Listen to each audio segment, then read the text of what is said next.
Once mom gets discharged, I'm counting on you to take care of her. What? You're going to be the one taking care of her? It's obvious we're family. He threatened me with divorce papers when I refused to take care of my mother-in-law. Do you want to be a poor single mom? If you don't, then just do as you're told. I can't take it anymore. I'm so done with this life. Just watch it. I'll make you regret this for sure. My name is Catherine. I'm 43. I live with my husband, Bob, and our high school-aged daughter, Emma. We get by on Bob's salary and the part-time work I do to support our family. We're not rich by any means, but we have a reasonably good life. Then one day, the worst thing happened. Catherine, it looks like mom has collapsed and has been taken to the hospital. Ah, your mom. My mother-in-law lies alone at home, but she's spry for her age. Apparently, she hurt her back in an accident while she was out shopping and now has to stay in the hospital for a while. Anyway, it's good that her life's not in danger. I'll go check on her at the hospital tomorrow. All right, take care. Aren't you coming? Huh? Why would I? Right, okay, I'll go alone. Please send my regards to your mom. Why? I don't visit my mother-in-law in the hospital. That's because I've cut ties with her. I've been married to Bob for 20 years. Since the beginning, my mother-in-law has detested me and has gone out of her way to make life difficult. You're really inefficient, aren't you, Catherine? You're not suitable for my son. I wish he had a better wife. I never imagined you'd be this useless, enduring the continuous verbal abuse from my mother-in-law that wore down my spirit. Whatever I did, it was always, father-in-law is useless, not good enough. Poor Bob. And so on. I was met with complaints every time we met. But I held on as long as I could because she was Bob's mother, whom I love. However, even after my daughter Emma was born, the mother-in-law's harsh words did not stop. On the contrary, she started finding fault with Emma as well. Just great, the long-awaited grandchild is a girl. She can't carry on the family name. She's of no use. If it's a girl, she should just at least be pretty. Who on earth does she take after? Amidst the difficult days, the worst situation that finally decided the end of our relationship occurred one day when my mother-in-law was unusually relaxed at our house. My daughter ran up to her with a picture book. "Granny, can you read this?" The moment Emma handed over the book, mother-in-law knocked it down and hurled at Emma, "Don't touch me with your dirty hands. I don't need an unattractive grandchild like you." Emma was startled by her grandmother's loud voice and began to cry. "Granny's scary." I must have been very sad. She was sobbing, and it hurt me to see her like that. Even yelling at my young daughter, I had reached my limit. "Hey, mother-in-law, what do you think you're doing?" I rushed over, but my mother-in-law showed no signs of remorse. Rather, she snapped, "It's your daughter's fault. You've got to be kidding. I saw what you did. You knocked Emma's book out of her hand, didn't you? Trying to touch me with her dirty hands? Dirty hands? Can you say that? If you're going to do this to my daughter, don't come to our house anymore. They'll get cheeky with me. I don't care about you all. Why did you come to see Bob? This is also the house of me and Emma. Stop making silly excuses." In this way, my mother-in-law got into a big argument. Bob just stood there flustered, saying, "Hey, both of you, please stop," and didn't even warn his mother. She eventually went home grumbling all the while, but this proved to be the final straw. "I can't deal with your mother anymore. I'm fed up with you not defending me and Emma. Let's get divorced." When I said that, Bob started flustering again. "Hey, wait a minute. Even I find my mom tough to deal with. I just couldn't say anything because it was all so sudden. Today, I'm on your side, Catherine and Emma. People can say anything they want, but unless you act on it, it means nothing. Anyway, I can't take it anymore." Then my husband made a proposal. Okay, if you insist, Catherine, I don't mind if you cut ties with my mom. But please, I beg you, don't divorce me." I was torn. Would there be any benefit staying with such an unreliable husband in the future? Even if we cut ties, could I really avoid any interaction with my husband's mother forever? In the end, the reason I didn't go through with the divorce was because of our daughter. Our daughter adores her father, and he's a good and caring dad when he's with her. For our young daughter's sake, taking away her father right now wouldn't be right. So I decided to put the divorce on hold on the condition that I'd sever ties with my mother-in-law.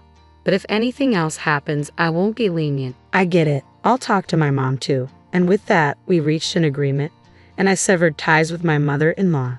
I'll never let my daughter meet her grandmother again. That was a condition of our reconciliation. After 10 years, I can't forget what my mother-in-law did. As for visiting her, that's out of the question. Frankly, what happens to my mother-in-law isn't my business. A few days later, my husband came to me with a serious look on his face. Catherine, I need to talk. What is it? My husband looked awkward in response to my question. It's about my mom. Apparently, she'll need care after she's discharged. So what? It'll cost a lot if she goes to a facility, right? So I was thinking we should take care of her at home. Oh, that's impressive. Good luck. No, not me. You. What? What is he talking about? What? You're not seriously. You know that my mother's in a bad way, right, Catherine? He fell silent. The fact that he even suggests this was beyond my comprehension, to avoid any unwarranted expectations. I laid it out for him clearly. Look, I have a job too, you know, and there's no way I can take on the responsibility of caring for your mother. But you're just working part-time, right? Surely you can find some time to take care of my mother. If that's what you think, then I'll just talk to my boss about switching to full-time. How about that? There was no point in dragging out the conversation. My feelings weren't going to change, and his timid demeanor was only annoying me. Although he looked like he wanted to say something, I naturally ignored him. The next day, it seemed he had spoken to his mother in the hospital as she called me. Excuse me, Catherine, what on earth are you thinking, refusing to care for your own mother-in-law? Yes, I refuse. Is there a problem? Her bizarre shriek came through the phone when faced with my calm response. For me, in my time, of course, I've cut you off. Remember, you're not even my mother-in-law to me anymore. I have no desire to help you with your care. What did you just say? How dare you? You and that errant child absolutely will not tolerate this refusal. To be honest, I considered just hanging up on her. It was a hassle. But if I didn't firmly reject her now, she'd probably just keep calling. I was prepared to settle this today, so I faced off with my mother-in-law. Do you remember why I cut you off in the first place, mother-in-law? What do you mean? Are you implying I've done something wrong? Have you already forgotten? Because of your insidious bullying and your appalling attitude towards my daughter. My husband also agreed to this decision. Goodbye. Wait, hold on. With no further discussion, I ended the call and promptly blocked her number. A few days later, Bob tried to bring up the topic again. Hey, about my mom. Again, I couldn't hide my irritation as I responded. Just so we're clear, I have absolutely no sympathy for my mother-in-law. No matter what happens to her, I've told you again and again that I won't provide care, right? Unexpectedly, her normally compliant husband shot back without hesitation. No, you're going to take care of my mom. Count on it. What? What does he mean? I've repeatedly stated that I don't want to have anything to do with my estranged mother-in-law. Is he like a chicken forgetting everything after taking 3 steps? Count on it is not the response I want. I said I will provide care, remember? I fired back defiantly, but my husband is different today. No matter how much I argue, he persistently pushes back. The heated argument I had with my mother-in-law on the phone days ago came to mind. Probably my mother-in-law had given him a piece of her mind afterward. Anyway, you're going to take care of my mom. It's obvious, isn't it? Former family, right? Remember, it was your idea to cut ties with your mother. That was then. My mom is now weak, and it's a different situation. She's not as energetic as she was after hospitalization. Yet you're still talking like a child. Childish? Me? The reason we're in this situation is because of that damn mother-in-law's childish harassment. And according to the conversation on the phone, your mother seemed pretty lively, didn't she? And even my husband repeatedly demands. I take care of his mother. I'm not going to back down. No matter what you say, I can't do what I can't do. And if it's that important to you, you can do it yourself. At that, her husband silently handed her a sheet of paper. What's this? Can't you tell? It's a divorce paper. To her shock, her husband had presented her with a completed divorce form. If you don't want to get divorced, take care of my mom. My silent disbelief only prompted my husband to pressure me more. You'd be in trouble if we divorce now, right? Emma will be a college student next year. You just a part-timer. Can't possibly survive if you divorce me now, right? If you don't like it, just do as you're told. The man who didn't consider my feelings, using our daughter as leverage to threaten me. I just can't continue being married to someone like this. It's impossible. The moment I was convinced of this, I felt my feelings for my husband quickly disappear. I'm going to end this. That's what I thought. Hey, are you even listening? You were all fired up just a moment ago. Now, a divorce is a reality. Are you scared? My husband looked down at me, laughing. My daughter came into the room, probably hearing us argue. Hey, I heard raised voices. What's going on? Then my husband started a tirade on Emma too. Oh, you're just in time. You'll be helping with your grandmother's care too. What? Why me? It's obvious, isn't it? She's your beloved grandma. You could at least help with the caregiving. I couldn't believe that they would impose my mother-in-law's care on my daughter without a second thought. I was so pissed off that I signed the divorce papers as fast as I could. What are you doing, Catherine? Isn't it obvious? I'm signing the divorce papers. I'll go submit them once I'm done. Perhaps he hadn't expected me to agree to the divorce so easily. Bob started to panic. Oh, hey, enough already. Did you even listen to me? You're going to be the one who's going to have a hard time if we get divorced. I don't care. Compared to staying involved with you, any hardship seems bearable. With divorce papers in hand, I began to prepare to leave. Then, perhaps numb to the situation, my husband took the final step. Are you sure about this? If we divorce, you'll have to give up Emma. I'm warning you, I'll get custody. You'll never see our daughter again. A husband who had no doubt in his mind that he's superior to his wife.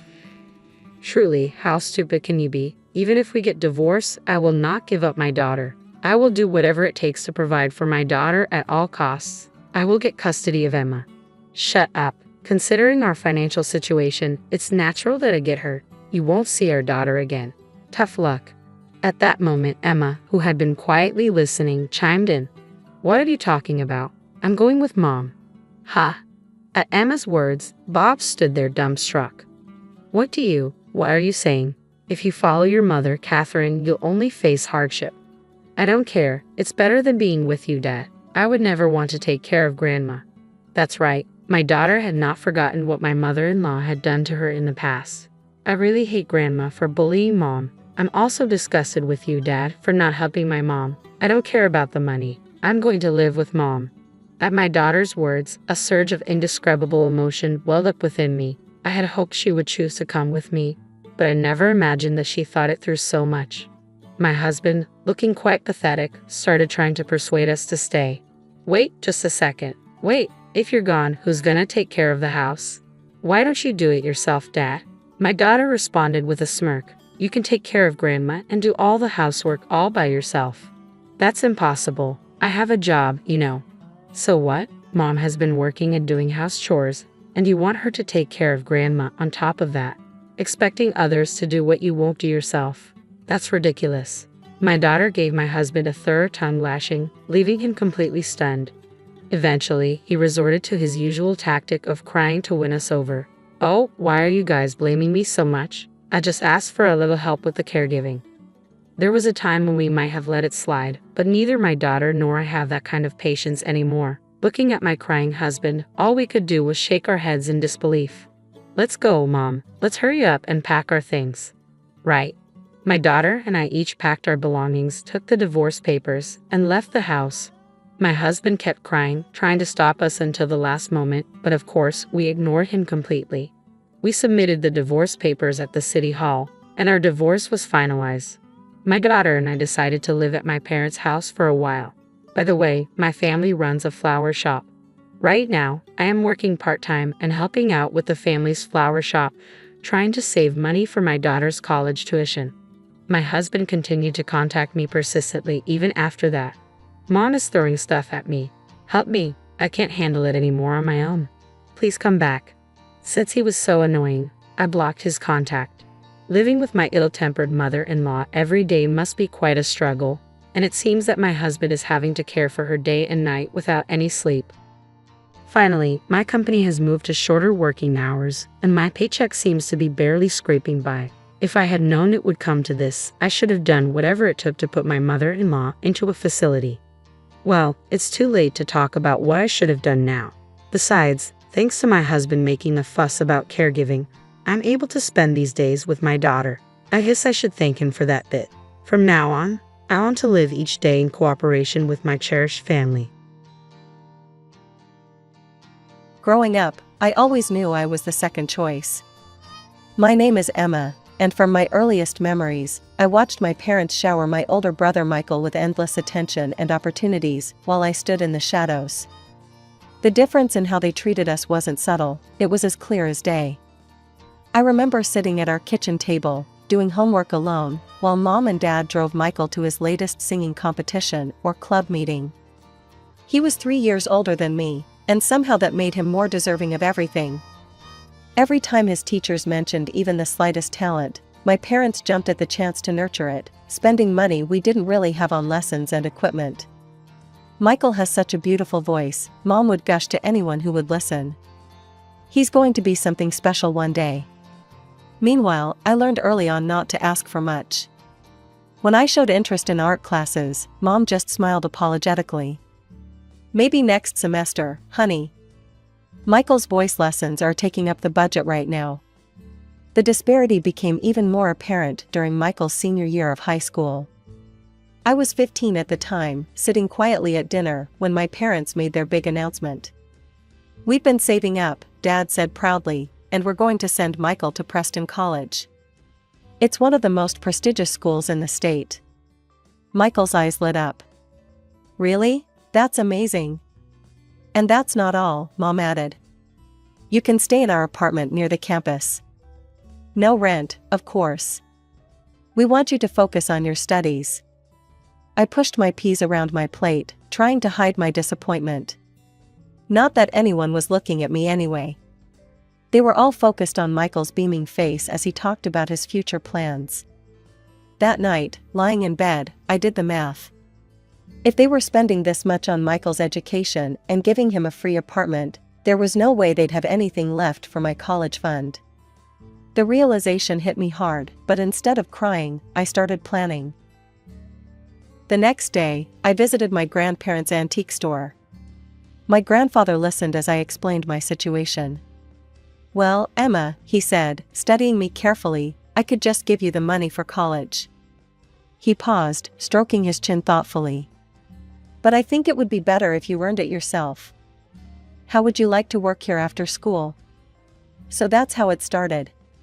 While Michael packed up for his prestigious college adventure, I began working at the antique store. Every afternoon after school, I'd help catalog items, assist customers, and learn the business from my grandfather. My grandmother would bring me snacks and tell me stories about the vintage pieces we sold. My parents' reaction to my initiative was telling. When I told them about my job and my plans to save for college, they seemed relieved, almost grateful that I'd solved my own problem. 3 years of working at my grandparents' antique store flew by. Every afternoon spent dusting old furniture and organizing vintage jewelry had paid off. I'd saved enough money for college. When I graduated high school, there wasn't much fanfare, just a quiet dinner at home. But I didn't mind, I was proud of what I'd accomplished on my own. I enrolled in the local state college, choosing a practical business program that wouldn't drain my savings. The tuition was reasonable, and I even had some money left over. Living at home and taking the bus to campus wasn't glamorous, but it made financial sense. "Mom, Dad," I broached the subject one evening, "I've been thinking about getting a used car. It would make getting to classes easier." Dad barely looked up from his phone. "Sorry, Emma. We just don't have the money for that right now." Mom chimed in, "The bus system is perfectly fine. Lots of students use it." I bit my tongue, remembering how they'd helped Michael get his license and even contributed to his first car. But that was ancient history now.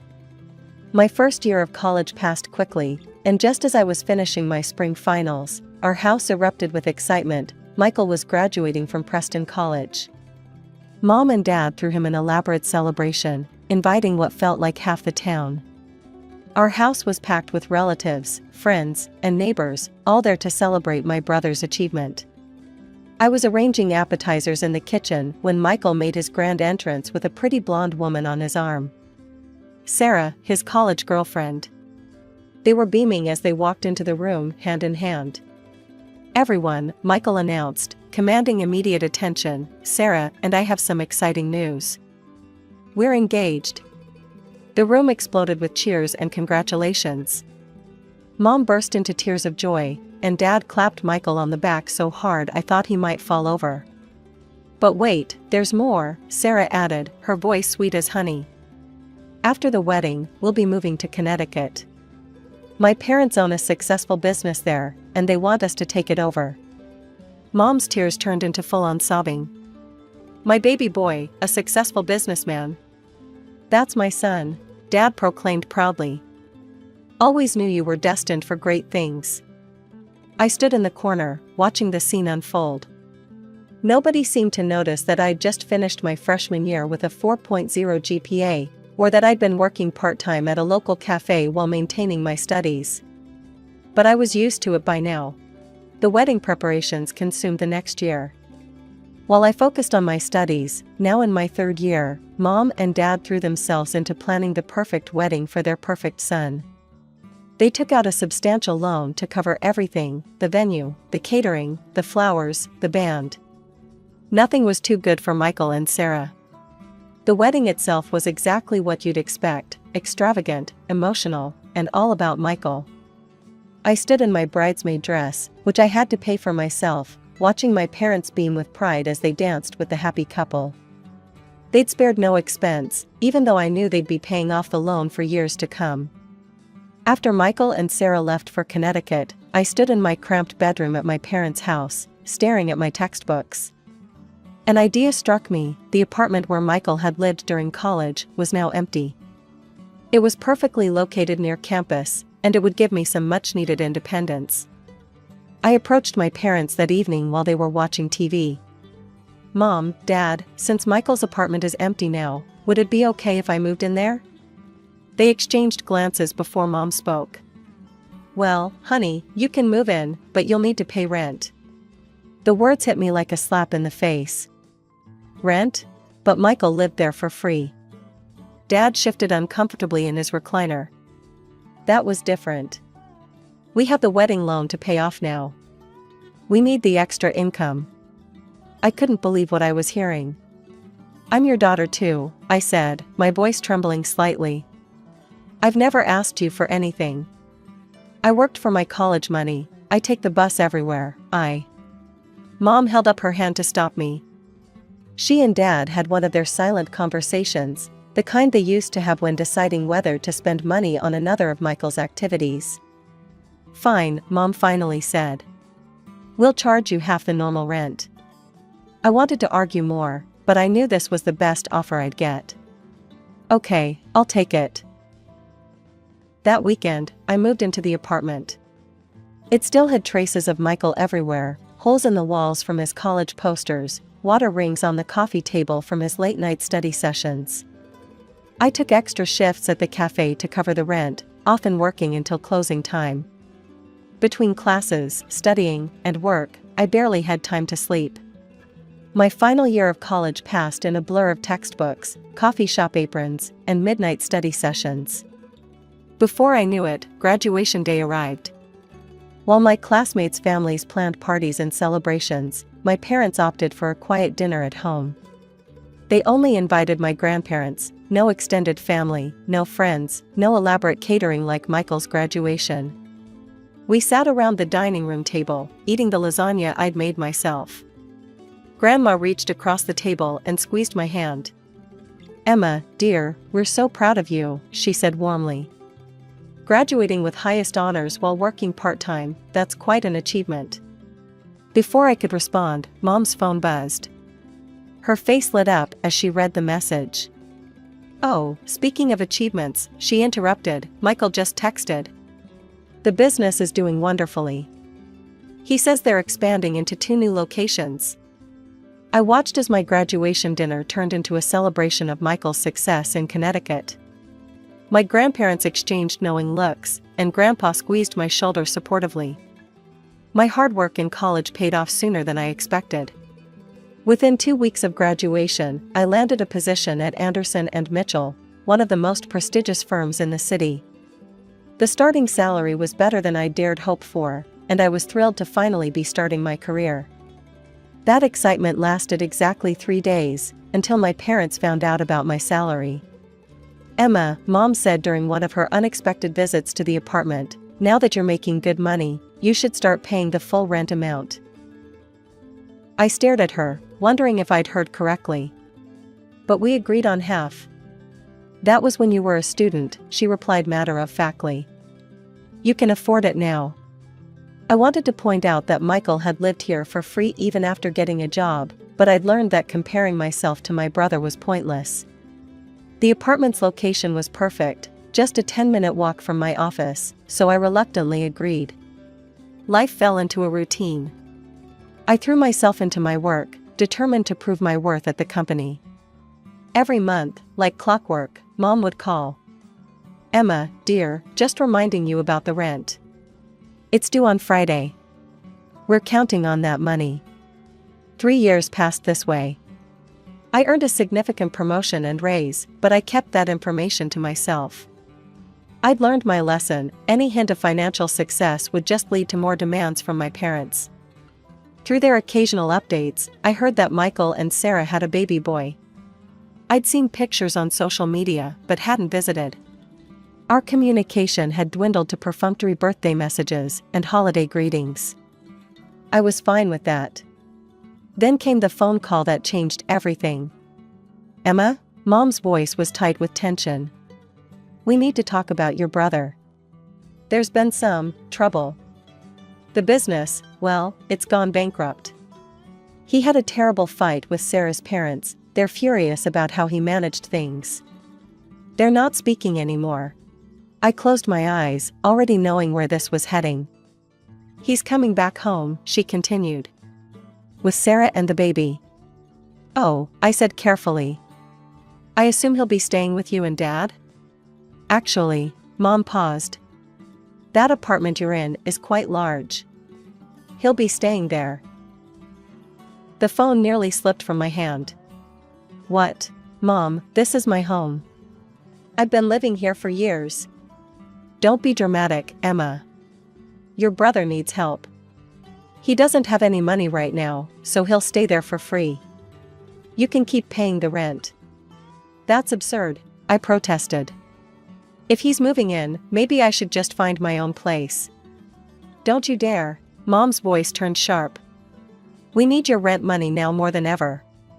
Michael's going through a rough time, you wouldn't want to make things harder for him, would you? I shook my head in disbelief and hung up without another word. The moving day was worse than I'd imagined. Michael, Sarah, and their crying baby Tommy showed up with a mountain of luggage and baby equipment. Mom arrived to supervise the transition, which apparently meant making my life as uncomfortable as possible. Emma, clear out your room, Mom directed, hands on her hips. Michael and Sarah need it for Tommy's nursery. I stood in the doorway of my bedroom, my personal space for the past 4 years. What? Where am I supposed to sleep? The living room has a perfectly good couch, she replied, already starting to move my things. You can't be serious. I pay rent here, full rent, and you're putting me on the couch. Mom's expression hardened. Don't be selfish, Emma. Your brother has a baby. Babies need proper rooms. So I watched helplessly as my bedroom was transformed into a nursery, complete with a crib, changing table, and all the other baby paraphernalia. My belongings were unceremoniously piled in a corner of the living room, which was now my bedroom. The next few weeks were a nightmare. Michael moped around the apartment all day, alternating between complaining about his in-laws and reminiscing about his glory days as a successful businessman. Sarah spent her time either crying or arguing with Michael about whose turn it was to change Tommy's diaper. The baby seemed to sense the tension and cried constantly. I'd come home from a long day at work to find dishes piled in the sink, toys scattered everywhere, and dirty laundry spilling out of the hamper. The first few times, I tried ignoring the mess, but the dirty dishes attracted ants, and the clutter made it impossible to relax in what was now my bedroom. So I cleaned, I cooked, I did laundry. And every meal I prepared mysteriously disappeared before I could eat it. One evening, after a particularly frustrating day at work, I decided to extend an olive branch. Michael, I said, trying to keep my voice neutral, we actually have some openings at my company. I could put in a good word for you with HR. The benefits are great, and the starting salary is decent." Michael looked up from his phone, his face twisting with indignation. "An entry-level position? Are you kidding me? I'm a businessman, Emma. I don't do entry-level. I need an executive position, something worthy of my experience." "Your experience running a business into the ground?" The words slipped out before I could stop them. Michael's face turned red. "You don't know anything about what happened. That was my in-laws' fault. They set me up to fail." He stormed off to his room, my old room, leaving me standing there, wondering how much longer I could live like this. 3 months into our forced cohabitation, I sat at my kitchen table, now covered in Tommy's dried baby food and Sarah's coffee rings, reviewing my bank statements. The numbers didn't lie, my expenses had nearly doubled since Michael and his family moved in. That was the final push I needed to call my parents. I rehearsed what I would say, determined to remain calm and rational. The phone conversation went about as well as expected. "Mom, Dad, we need to talk about the living situation," I began. "Michael and Sarah aren't contributing anything to the household expenses. They're eating all my food, using utilities I pay for, and—" "Emma," Mom cut me off, her voice sharp. "I can't believe how selfish you're being. Your brother lost everything. His in-laws betrayed him. He has a baby to take care of." Dad's voice joined in from the background. "You should be grateful you're in a position to help family." "But that's just it," I pressed on. "I'm not just helping, I'm carrying the entire financial burden. They don't buy groceries, they don't." "Enough," Mom snapped. "Your brother is going through a difficult time. This isn't forever. You need to be more understanding." That night, I opened my laptop and started searching for apartments. I bookmarked several promising options, all within walking distance of my office. Just in case, I told myself. Just in case things get worse. Things got worse exactly 2 weeks later. I was sitting on my couch bed, trying to focus on work documents while Tommy wailed in the background and Michael and Sarah had their 4th argument of the day. The doorbell rang, and my parents walked in without waiting for anyone to answer. Mom had that look on her face, the one she used to get right before announcing Michael had been enrolled in another expensive program. Dad stood behind her, avoiding eye contact. "Emma, we need to discuss the rent," Mom announced. I looked up from my laptop. "I paid this month's rent on time, as always." "Yes, but starting next month, we're doubling it." The room fell silent, even Tommy stopped crying. I stared at my mother, certain I had misheard. "Double? But I'm already paying the full market rate." Mom gestured around the apartment. "Well, now there are more people living here. More wear and tear on the property. More utilities being used. It's only fair that the rent reflects that." "Fair?" I couldn't help but laugh. "How is it fair that I should pay double rent for being forced to sleep on a couch in my own living room? If anyone should pay more, it should be Michael. He's the one who—" "I'm not paying anything," Michael jumped up from his chair. "This is ridiculous. I lost everything, and now you want me to pay rent?" "Of course not, sweetie," Mom soothed, before turning back to me with a harder expression. "Emma, you have a good job. You can afford this. Your brother needs time to get back on his feet." I looked at each of their faces, Mom's stern expectation, Dad's awkward avoidance, Michael's entitled indignation, Sarah's smug satisfaction. 3 months of built-up frustration threatened to explode, but I swallowed it down. Instead, I simply nodded. "Fine," I said quietly. "Double rent starting next month." Mom's face broke into a satisfied smile. She and Dad left shortly after, clearly pleased with how smoothly their announcement had gone. They had no idea they'd just given me the push I needed to finally make my decision. Later that evening, while trying to read a book on my uncomfortable couch bed, I overheard Michael and Sarah talking in the kitchen. They were trying to whisper, but their excitement made them careless. "Can you believe it?" Sarah giggled. Your mom just told me they're going to give us half of Emma's rent money every month. Michael's smug reply made my blood boil. Of course they are. They understand we need help right now. Emma makes plenty of money, she can support us for a while. This is perfect, Sarah continued.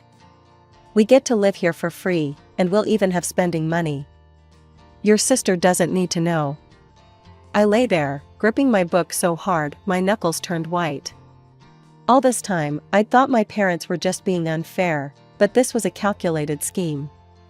They weren't just enabling Michael, they were actively planning to use me to fund his laziness. I grabbed my laptop and pulled up the apartment listings I'd bookmarked.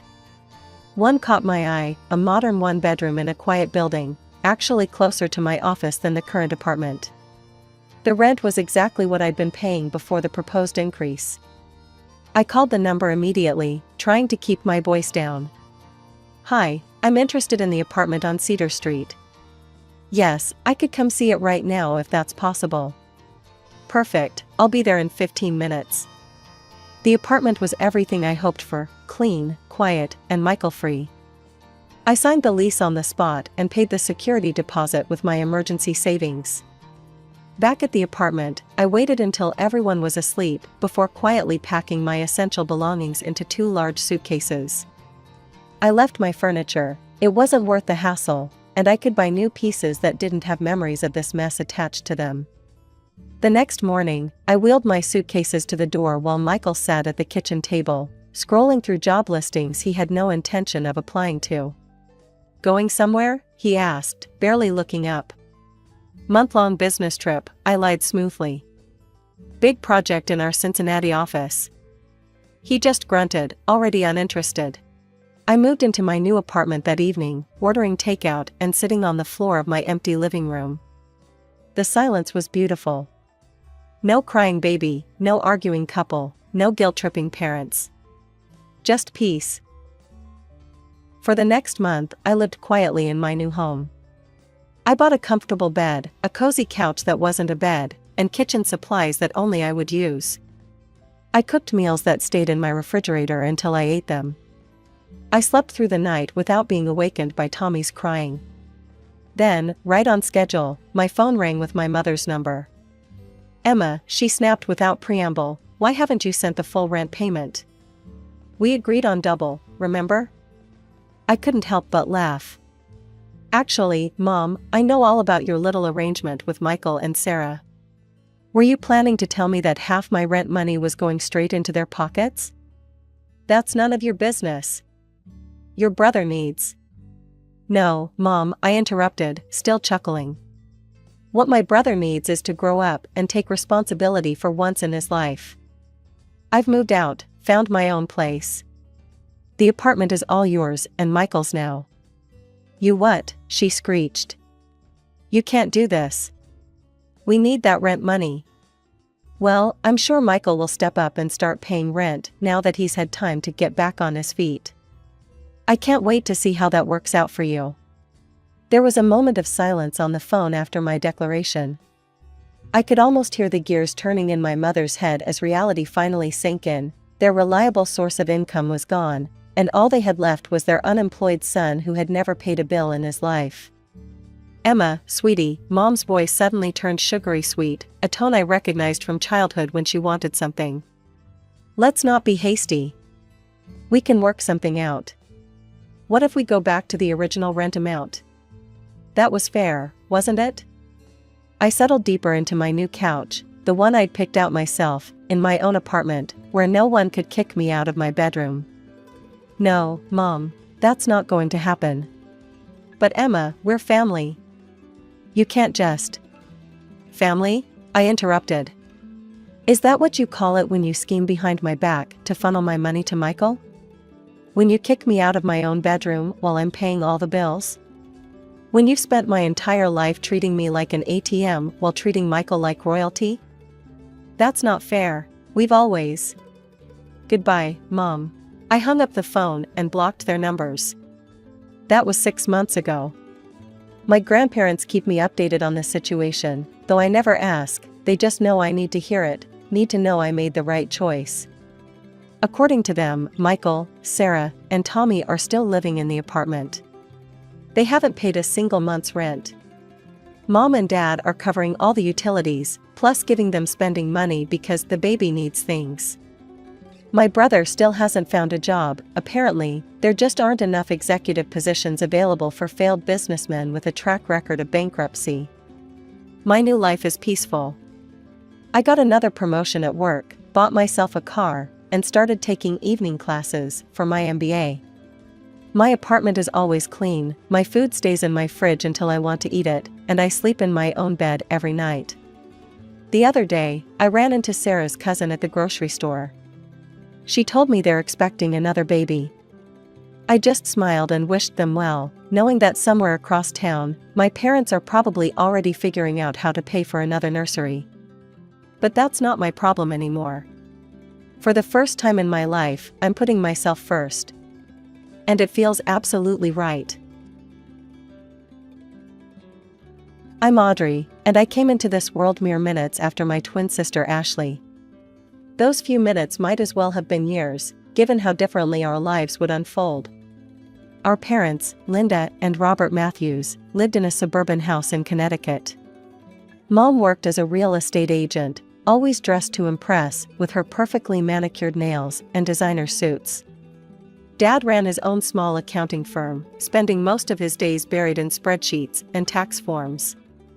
They seemed like your typical middle-class family, except for one thing, their obvious favoritism toward Ashley. I first noticed it when we were around 5. It was subtle at first, the kind of thing you might miss if you weren't living it every day. While other parents of twins dressed their children identically, celebrating their matching status, our parents made sure Ashley stood out. They'd take us shopping, and Ashley would get the new Nike sneakers while I got the clearance rack specials. She got the authentic Barbie dolls, I got the knockoffs from the dollar store. Even our birthday celebrations felt uneven. Ashley's portion of our shared cake always seemed bigger, her pile of presents always taller. These little moments piled up like stones in my pocket, weighing me down day after day. When Ashley got her ears pierced at 6, I wasn't even asked if I wanted mine done too. When she started taking ballet lessons, I was told we couldn't afford 2 sets of lessons. Somehow, though, there was always money for Ashley's growing list of activities: gymnastics, piano, art classes. Our early childhood photos tell the story better than I ever could. In every family picture, Ashley's front and center, usually in some frilly dress from an expensive children's boutique. I'm always somewhere in the background, wearing whatever was on clearance at Target, looking like an afterthought in my own family portraits. Maybe they just don't see it, I remember telling myself at night, staring at the glow-in-the-dark stars on our shared bedroom ceiling.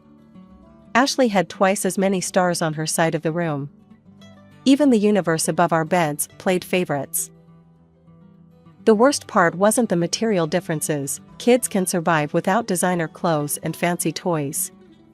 It was the way they looked at her versus how they looked at me. When Ashley spoke, they leaned in, hanging on every word. When I spoke, their eyes would drift, their attention already moving on to something else, someone else. Always to Ashley. As we approached school age, I held on to hope that things would change. Maybe once we were in school, once teachers and other adults were involved, our parents would see us both equally. Maybe they'd realize that having twins wasn't a burden but a blessing. Maybe they'd finally see me. I remember standing in front of our house that first morning, Ashley and I in our new uniforms, Mom taking pictures. For once, we looked identical, same plaid skirt, same white blouse, same navy cardigan. I thought maybe this was the beginning of change. "Girls, smile," Mom called out, but her eyes were fixed on Ashley. "Ashley, honey, tilt your head a little to the right. Perfect." The familiar ache in my chest returned. Even in identical clothes, she found ways to make Ashley shine brighter. Our classroom was bright and cheerful, with alphabet charts on the walls and tiny desks arranged in neat rows. Mrs. Thompson, our teacher, sat us alphabetically, Matthews and Matthews, side by side. I was thrilled. Finally, someone who would treat us the same. But after school, the old patterns emerged stronger than ever. Mom's silver SUV would pull up to the curb, and what happened next became a daily routine that felt like a twist of the knife. "Audrey, go straight home and start your homework," Mom would say, barely looking at me as I climbed out of the car. Then she'd turn to Ashley with a bright smile. "Ready for dance class, sweetheart?" Off they'd go, to ballet on Mondays, piano on Tuesdays, art class on Wednesdays, gymnastics on Thursdays, and drama club on Fridays. I'd watch them drive away, then walk into our empty house, the silence my only companion. I threw myself into my studies, thinking that maybe, just maybe, if I got perfect grades, they'd notice me. I'd sit at the kitchen table, methodically working through math problems, practicing my spelling words, reading ahead in our textbooks. The house would stay quiet for hours, until I'd hear the garage door open and their voices floating in, Ashley chattering about her latest achievement, Mom's proud responses echoing through the halls. "Mom, I got an A+ on my history test," I said one evening, holding up my paper. "That's nice, dear," she replied distractedly, helping Ashley unpack her dance bag. "Ashley, show Dad the new routine you learned today." I kept trying. Every perfect score, every teacher's praise, every gold star, I collected them like precious gems, hoping one day they'd be enough to make my parents' eyes light up the way they did for Ashley. Then came the night that changed everything. I was 12, heading to the kitchen for a glass of water after finishing my homework.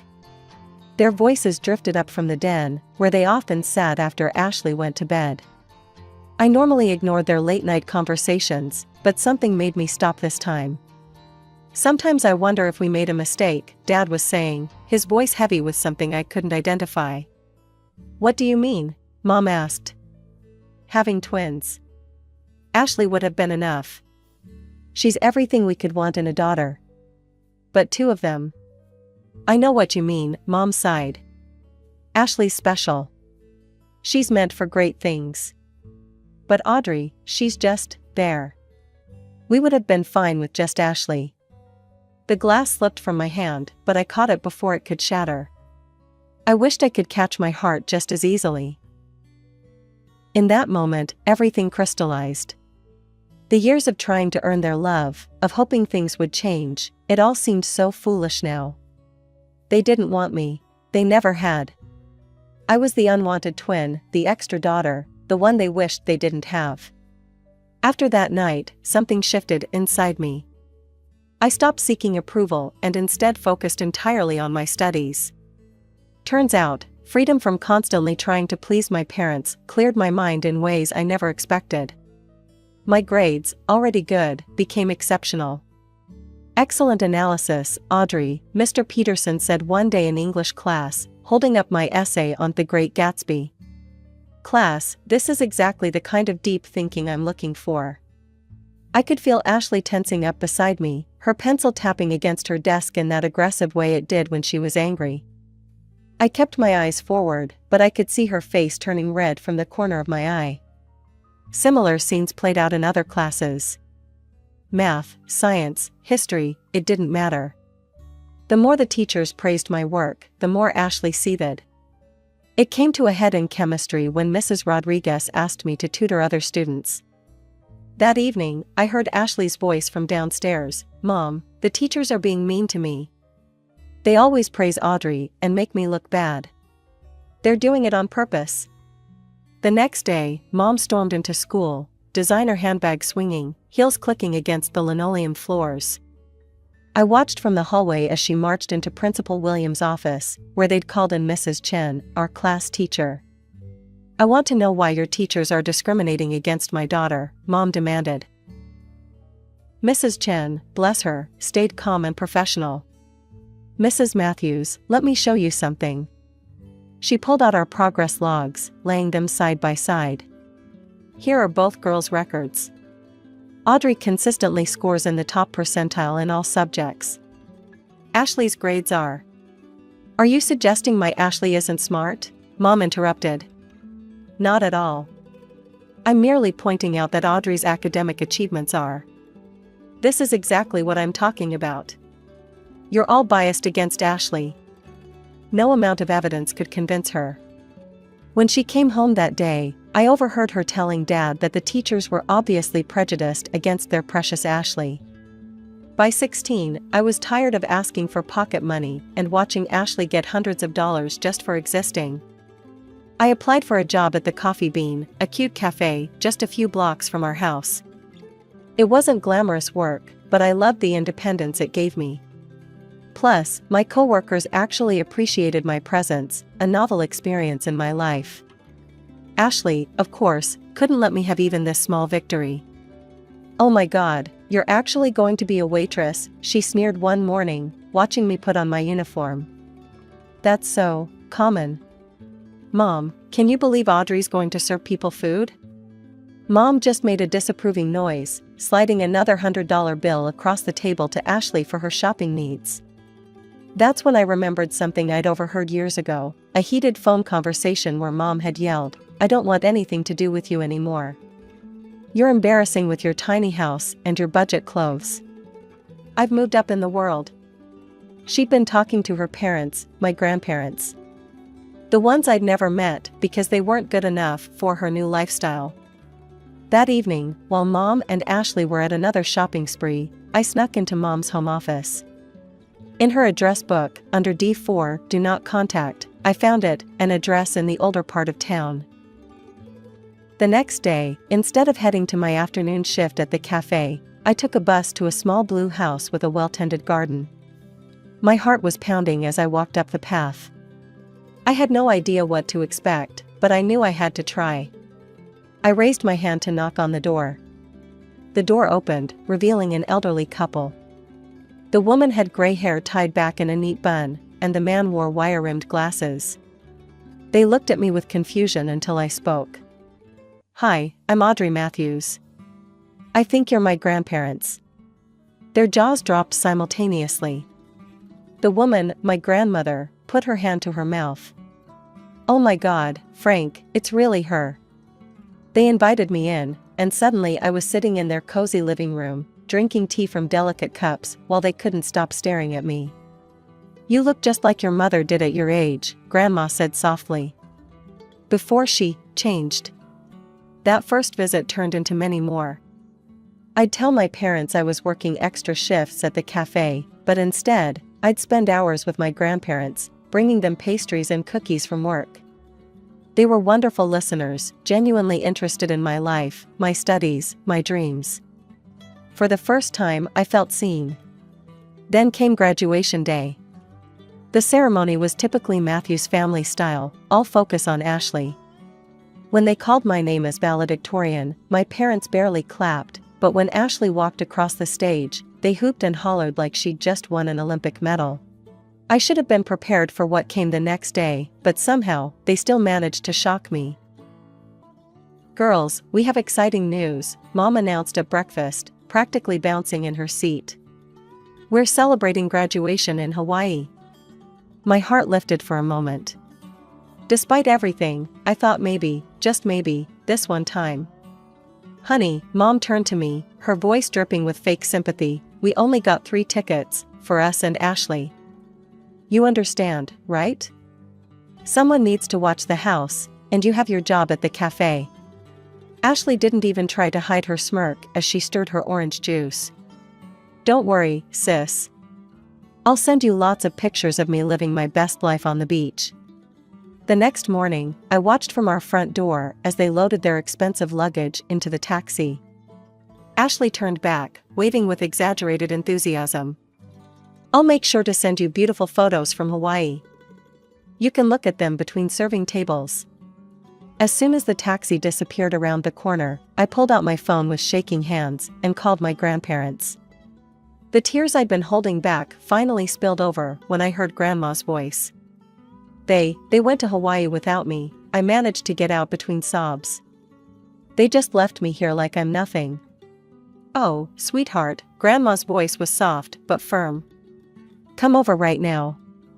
We'll have our own graduation celebration." I drove to their house, still wiping away tears. As I turned onto their street, I noticed something unusual, a brand new Mercedes C-Class sedan parked in their driveway, gleaming in the summer sun. It looked completely out of place next to their modest home. "Whose car is that?" I asked as I walked up to their front porch. Grandpa's eyes twinkled as he held up a set of keys.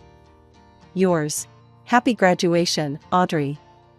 I stood there, mouth open, sure I'd misheard him. "What? But how?" I thought. "Sit down, dear," Grandma patted the porch swing. "We have something to tell you." They explained how, after Mom cut ties with them, they'd invested their modest savings in several tech startups. Those investments had paid off spectacularly, but they'd chosen to keep living simply in their familiar home. "Your mother left us because she thought we were too poor, too beneath her," Grandpa said, shaking his head. "The irony is, we're probably wealthier than she is now. We just don't feel the need to show it off. We'd been waiting for the right moment to help you," Grandma added. And this seemed perfect. I hugged them both, overwhelmed by their generosity and love.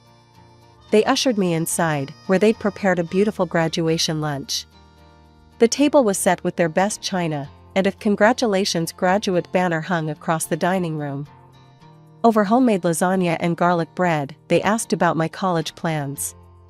"Actually," I said, feeling proud, "I got accepted to Princeton with a full academic scholarship. I start in the fall." Their faces lit up with genuine joy, so different from my parents' lukewarm reaction when I'd told them. "That's wonderful," Grandma exclaimed. "But what about housing? The scholarship covers that?" "Well, I was planning to live in the dorms."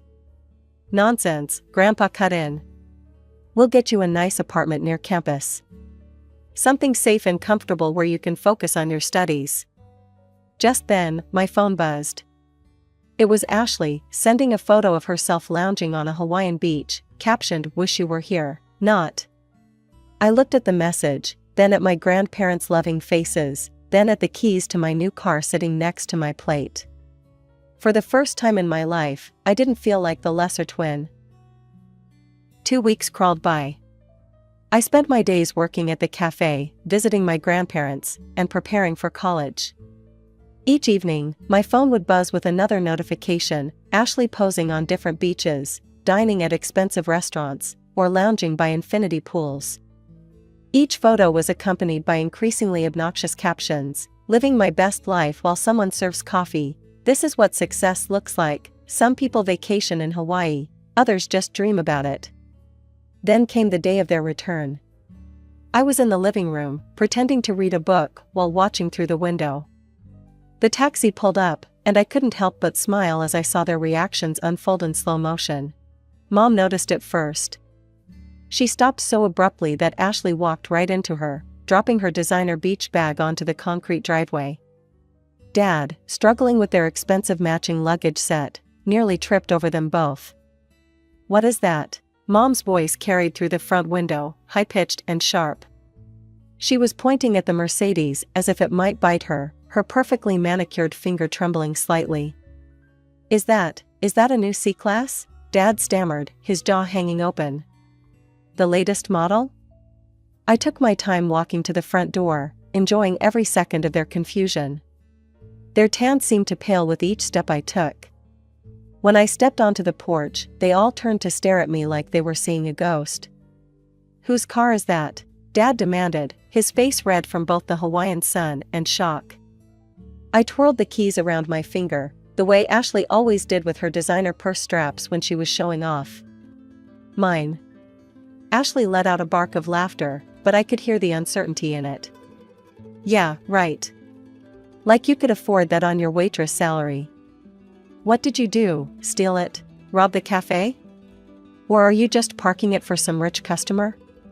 "Actually," I said, savoring each word like the expensive chocolates they'd never shared with me, "it was a graduation gift.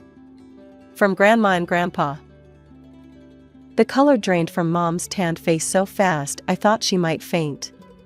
"What? You know, your parents? The ones you were too embarrassed to talk to because they were too poor? Those grandparents." Dad turned to Mom so fast I thought he might get whiplash. "Linda, call your parents. Right now." His voice had that same demanding tone he used when ordering at restaurants. Mom's hand shook as she pulled out her phone, her French manicure catching the sunlight. She didn't even bother with pleasantries when Grandma answered, putting the phone on speaker without realizing it. "Where did you get the money for that car?" she demanded, her voice echoing in our front yard. I could hear Grandma's voice through the phone, calm and slightly amused. "Oh, hello to you too, dear. Enjoying your expensive vacation?" I saw all the lovely photos Ashley posted. "The Royal Hawaiian Hotel looks lovely this time of year." "Don't change the subject. How could you afford to buy Audrey a Mercedes?" "Well, sweetheart," Grandma's voice dripped with satisfaction, "it seems you underestimated us. Those embarrassing parents you were so ashamed of? We're quite comfortable now. More than comfortable, actually. We're rich." Mom's entire demeanor changed instantly, her voice becoming syrupy sweet.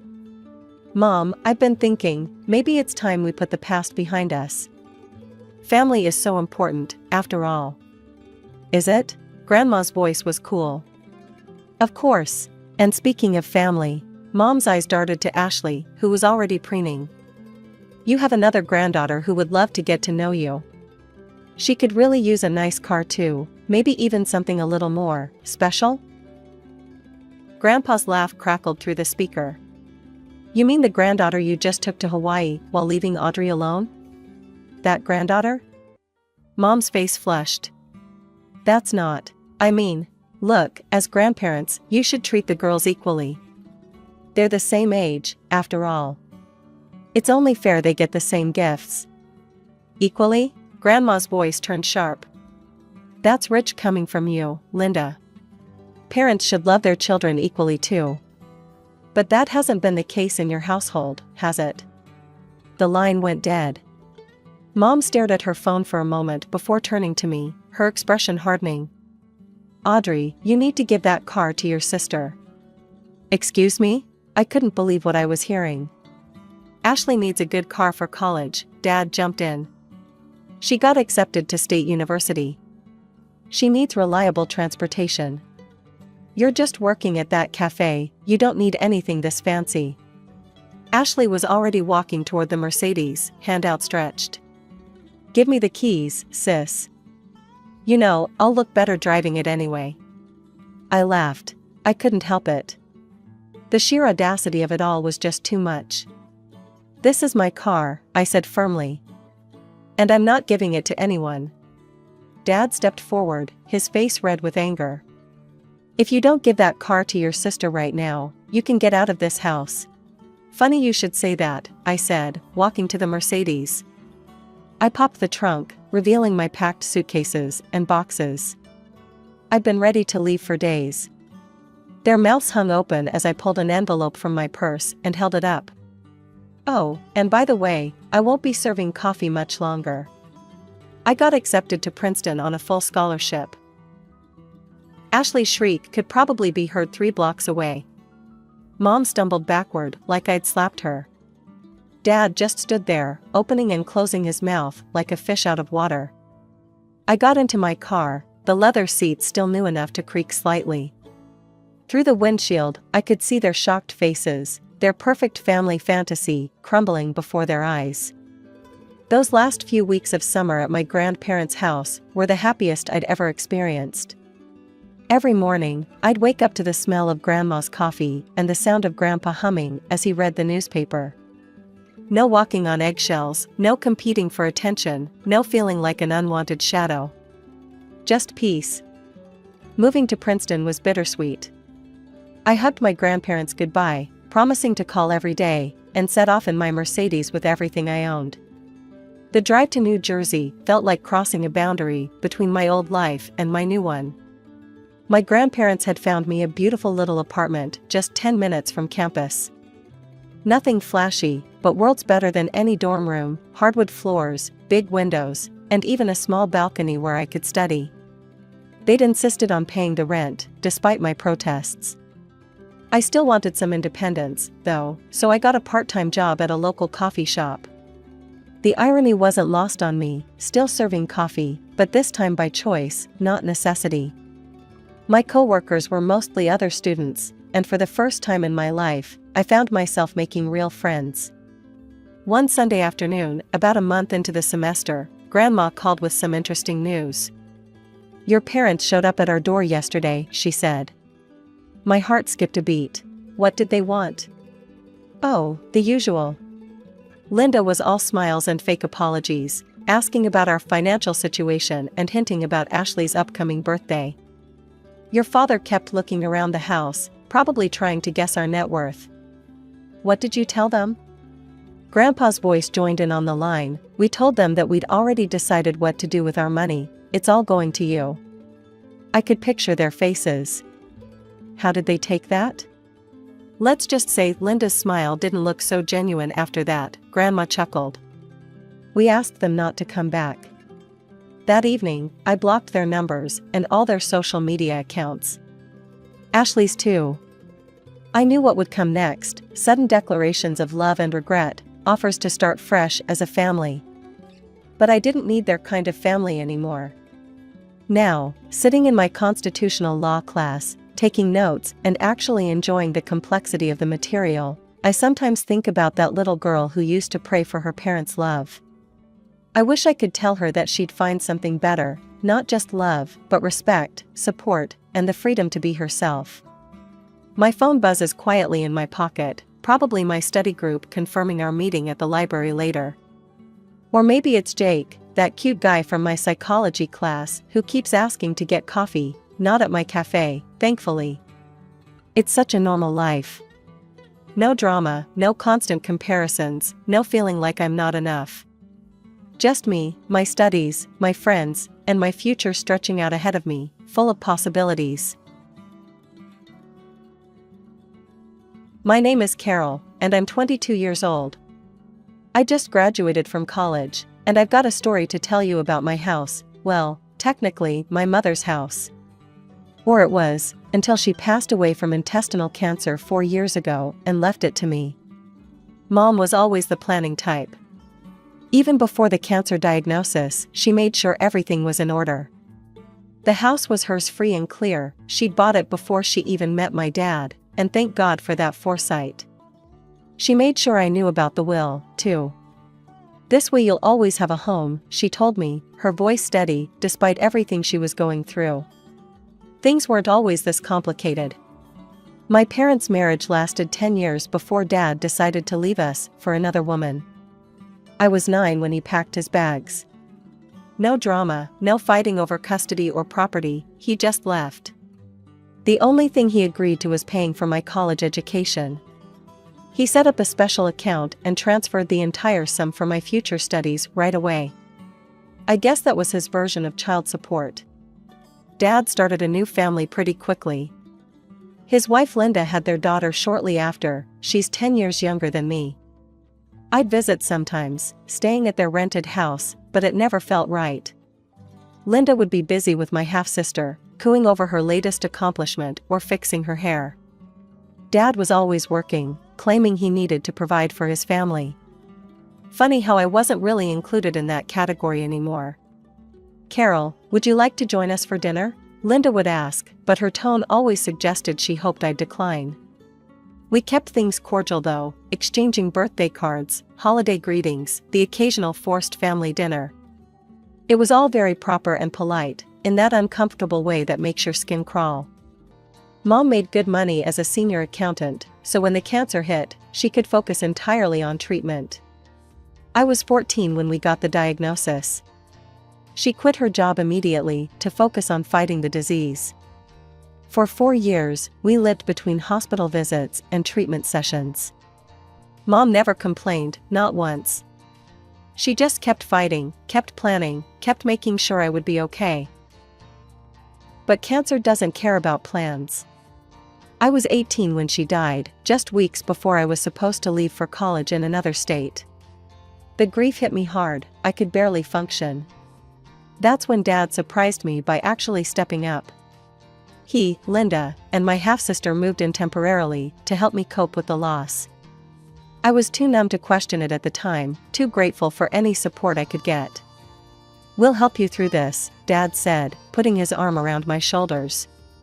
Linda nodded along, trying to look sympathetic while my half-sister explored what was now my house. By the end of summer, I was faced with a dilemma. College was starting in a few weeks, and I had no idea what to do with Mom's house, my house now. I couldn't bear the thought of selling it, but leaving it empty for 4 years didn't seem smart either. That's when Dad came up with his proposal over breakfast one morning. "Carol," he said, pushing his coffee mug aside, "I've been thinking. What if we stayed here? We'd pay all the bills, maintain the place. You wouldn't have to worry about anything while you're at school." I looked at Linda, who was making pancakes at the stove. She turned around and smiled. "It would be good for all of us," she added. "Sophie's already enrolled in the local school, and the house would be well taken care of." It made sense. During the 2 months they'd been staying with me, things had been surprisingly okay. Linda had stopped being so distant, and Sophie, my half-sister, had actually started treating me like a real sister instead of some stranger who showed up occasionally. So I agreed. Looking back, it seemed like the perfect solution. I packed up Mom's personal things, keeping what I wanted and storing the rest in the attic. I left for college feeling confident about my decision. Over the next 4 years, I came home during holidays and summer breaks. Those visits were nice, actually. Linda would cook these big welcome home dinners. "I made your favorite lasagna," she'd say, as if she'd always known my favorites. Sophie would drag me to her room to show me her latest artwork or tell me about school drama. During Christmas breaks, we'd all decorate the tree together. Dad would lift Sophie to put the star on top, while Linda and I argued good-naturedly about whether tinsel was tacky or classic. We'd sit around drinking hot chocolate, and sometimes I could almost forget that this wasn't the family I started with. Summer visits were different, longer, more relaxed. Sophie and I would spend afternoons by the community pool, and I'd help her with her summer reading. Linda would invite me to her book club meetings, and we'd actually have fun dissecting whatever romance novel they'd chosen that month. "Your sister's so good with Sophie," I overheard Linda telling Dad one evening. "It's nice having her home." That made me feel warm inside, like maybe we really had become a proper family. I called regularly during semesters, weekly chats with Dad about my classes, catching up with Linda about house maintenance, "The roses you planted are blooming beautifully, Carol," and FaceTime sessions with Sophie, who kept me updated on her middle school adventures. Everything seemed perfect. We'd created this strange but functional family dynamic, built on the foundation of my mother's house. I never imagined it could all fall apart so quickly, but I guess that's the thing about houses. No matter how solid the foundation, you never know what's going on behind the walls. Finally, at 22, with my degree in hand and a job lined up back home, I was ready to start the next chapter of my life. I'd already accepted a position at Marshall & Brooks Financial in my hometown. They'd interviewed me via Zoom and offered me the job right away. Everything was falling into place perfectly. Or so I thought. The taxi dropped me off in front of my house on a sunny June afternoon. I stood there for a moment, taking in the familiar sight. Mom's rose bushes were in full bloom, though they looked different from how she used to maintain them. The lawn was neatly trimmed, and new curtains hung in the windows. Little changes that had happened while I was away at college. Wheeling my suitcases up the front walk, I reached for my keys with a smile, already imagining sleeping in my old room tonight. But when I tried to unlock the door, something was wrong. The key wouldn't turn. I tried again, thinking maybe I was just tired from the journey, but no, the key definitely didn't fit. "What the hell?" I muttered, trying the key again before finally giving up and knocking on the door, loudly, since it was the middle of the day and they might be watching TV. Linda opened the door, her eyes widening in surprise. She was wearing an apron and had flour on her hands, like she'd been baking. "Carol, what are you doing here?" I wheeled my suitcase inside, noticing Dad and Sophie in the living room, both looking equally startled by my appearance. Sophie was sprawled on the couch with her phone, while Dad sat in his favorite armchair, Mom's old armchair, actually reading something on his tablet. "What do you mean? I live here," I said, looking around at what seemed like subtle changes to the living room decor. Why were the locks changed? Dad scratched his neck, that nervous habit he's had since forever. Oh, that. Yeah, I changed them last month. For safety, you know. There were some break-ins in the neighborhood. You could have told me, I said, trying to keep the annoyance out of my voice. Or sent me a new key. I mean, this is my house. We weren't expecting you, Linda said carefully, her arms crossed over her chest. She'd wiped the flour off her hands and was looking increasingly uncomfortable. Why not? I graduated last week. I told you guys I was coming home to start my new job. I looked between them, feeling increasingly uneasy. Something was off about their reactions. Sophie had even put down her phone and was watching the scene unfold with an odd expression. Carol, Dad cut in suddenly, standing up. Can we talk in the office for a minute? I followed him into Mom's old office, my office now, technically. The room still had Mom's degrees on the wall, her collection of financial reference books on the shelves. He closed the door behind us, and I noticed his hands were shaking slightly as he turned to face me. Listen, honey, he started, his voice low. There's something you need to know. Linda, well, she thinks this house belongs to me. I stared at him, not comprehending. What? I told her it was my house, he continued, not meeting my eyes. That I gave it to your mother and you out of kindness after the divorce, and that after your mom passed, it reverted to me. She thinks you've just been living here because I allowed it.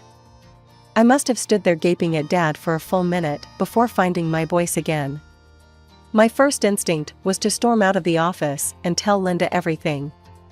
Now I understood her surprised look when I showed up. In her mind, I was just some freeloader trying to crash in their house. I have to tell her the truth, I said, moving toward the door, but Dad caught my arm. Please, Carol, he begged, his voice barely above a whisper. Just give me a little time. I'll find us a new place to live, I promise. I just need to figure out how to tell her without destroying our marriage. Destroying your marriage? I hissed. What about what you're doing to me? He pulled a set of keys from his pocket, holding them out like a peace offering. These are for the new locks. Please, sweetheart. Just a few weeks, that's all I'm asking. Let me handle this my way. I took the keys, feeling sick to my stomach. Fine, I said finally. But this is insane, Dad. You know that, right? He nodded, relief washing over his face. Thank you, honey. I'll make this right, I promise. But things started going downhill immediately. At dinner that night, the atmosphere was thick with tension. Linda kept shooting me these looks across the table, all her previous warmth gone. The woman who used to bake my favorite cookies and invite me to book club now acted like I was a stranger who'd wandered in off the street. More potatoes, Dad? Sophie asked, completely oblivious to the tension. Would anyone mind if I redecorated the living room? Linda asked suddenly, not looking at me. The current setup is a bit dated. I gripped my fork tighter, knowing she was talking about Mom's furniture arrangement. Dad coughed awkwardly and changed the subject. The next morning, I was making coffee when Linda cornered me in the kitchen. She was still in her robe, hair uncombed, but her eyes were sharp and focused. Carol, she said, leaning against the counter. I think we need to talk about your plans. My plans? Yes. When are you planning to look for your own place? She asked it casually, like she was asking about the weather. Now that you have a job lined up, you should start thinking about moving out. You're a grown woman now, after all. I took a slow sip of coffee, counting to 10 in my head. Actually, I've talked to Dad about staying here for now. He's fine with it. Linda's lips pressed into a thin line, and for a moment, I thought she might argue. Instead, she just turned and walked out of the kitchen, leaving me alone with my cooling coffee and a growing sense of dread about how this was all going to play out. The next 2 weeks were like living in a hostile environment. Linda's attitude shifted from cold to downright passive-aggressive. She'd accidentally wash my clothes with colors that would bleed, claiming she forgot which laundry basket was mine. She'd cook family dinners, but conveniently make just enough for 3 people, acting surprised when I came to the table. When I tried to watch TV in the living room, she'd suddenly need to vacuum right there. If I was using the kitchen to make breakfast, she'd barge in and start reorganizing the cabinets, muttering about how some people never learn to keep things tidy. She even moved my mother's favorite vase from its spot on the mantel to some corner shelf, claiming it didn't match her new decorating vision. The worst part was watching Sophie follow her mother's lead. My half-sister, who just weeks ago had been sending me memes and calling me for advice about boys, now rolled her eyes whenever I entered a room. She started calling me that girl when talking about me to her friends on the phone, loud enough for me to hear. Despite the tension at home, my professional life was taking off. I visited Marshall and Brooks Financial, where they showed me my future workspace, a nice corner desk with a view of downtown. My future colleagues seemed friendly and welcoming, especially Sarah from the risk assessment team, who offered to take me to lunch. "When do you start?" she asked over sandwiches. 2 weeks, I replied. Just enough time to settle in at home. That evening at dinner, I shared my start date with the family, trying to maintain some semblance of normalcy. They showed me my office today. "I start in 2 weeks. Linda's fork clinked against her plate as she set it down with exaggerated care. "Well, isn't that wonderful? Once you get your first paycheck, you can start looking for your own apartment. I know of some nice complexes across town, very affordable for young professionals." I caught Dad's pleading look across the table. His eyes seemed to beg me to keep quiet, to maintain his lie just a little longer. I stabbed at my peas and said nothing. To avoid the tension at home, I started reconnecting with old high school friends. Katie and Jessica were still in town, and we'd meet for coffee or shopping trips, falling back into our old rhythms as if no time had passed. But coming home was always uncomfortable. I'd walk in and hear hushed conversations from the kitchen or living room that would stop abruptly when I appeared. Dad and Linda would spring apart like guilty teenagers, papers would be hastily shoved into drawers, and fake smiles would plaster themselves across their faces. Saturday morning, I woke up to an unusually quiet house. No sound of Linda's weekend meal prep in the kitchen, no Sophie's music blasting from her room, no Dad watching sports on TV. The silence felt wrong somehow, like the calm before a storm. I padded downstairs in my pajamas, checking each room as I went. The kitchen was spotless, not just clean, but unused since the night before. The living room was empty, the throw pillows perfectly arranged on the couch. Sophie's boots, usually cluttering the entryway, were gone. Even Dad's car wasn't in the driveway. I checked my phone, no messages, no notes about where everyone had gone. My first thought was that maybe they'd gone out for breakfast, but something felt off. They never went out for breakfast without at least leaving a note. Even during these tense weeks, they'd maintained that basic courtesy. I tried calling Dad first, but his phone went straight to voicemail. Weird. I tried a few more times with the same result, that automated voice telling me the person I was trying to reach was unavailable. A knot started forming in my stomach. Finally, I called Linda. She picked up on the 4th ring, just as I was about to hang up. "What do you want?" Her voice was sharp, hostile in a way I'd never heard before. In the background, I could hear waves and what sounded like tropical music. "I just wanted to know where everyone is," I said, caught off guard by her tone. I woke up and the house was empty. She laughed, an ugly, mean sound that made my stomach clench. "Oh, didn't we tell you? We're in the Maldives. First-class flights, luxury resort, the works. We didn't mention it because, frankly, we didn't want you tagging along and expecting us to pay for you too. Not that you'd know anything about paying for things yourself." "What? I wouldn't." "Save it," she cut me off. "I'm sick of this whole situation. You're nothing but a lazy freeloader, living in our house like you own the place. Your father might put up with it, but I'm done." Do you know how embarrassing it is to have a grown woman living in our house, eating our food, using our utilities? My hands were shaking so hard I could barely hold the phone. I sank into one of the kitchen chairs, my mother's chairs, actually, my legs suddenly too weak to hold me up. Linda, No, you listen to me, she snarled. Your father never loved you, you were just an obligation. He already wasted enough money on your college education, and now you're squatting in our house like some entitled princess. Well, I've had enough. Did you think you could just live here forever?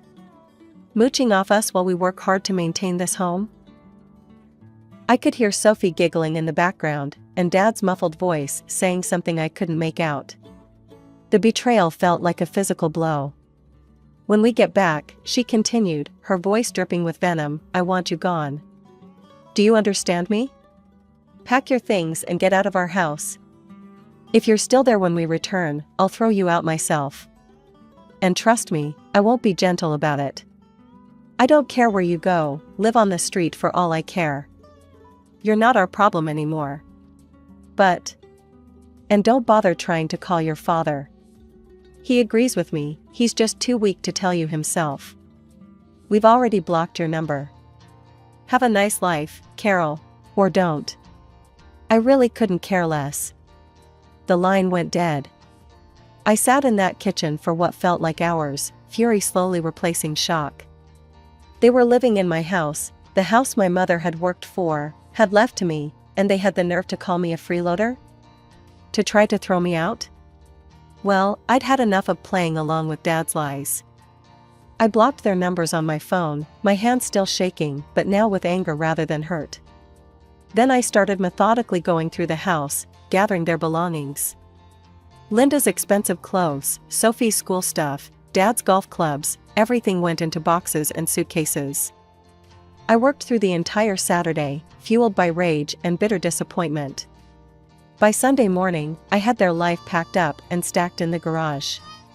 I found a 24-hour locksmith who could come right away. He worked quickly, replacing the locks on all the doors. It cost a small fortune, but it was worth every penny.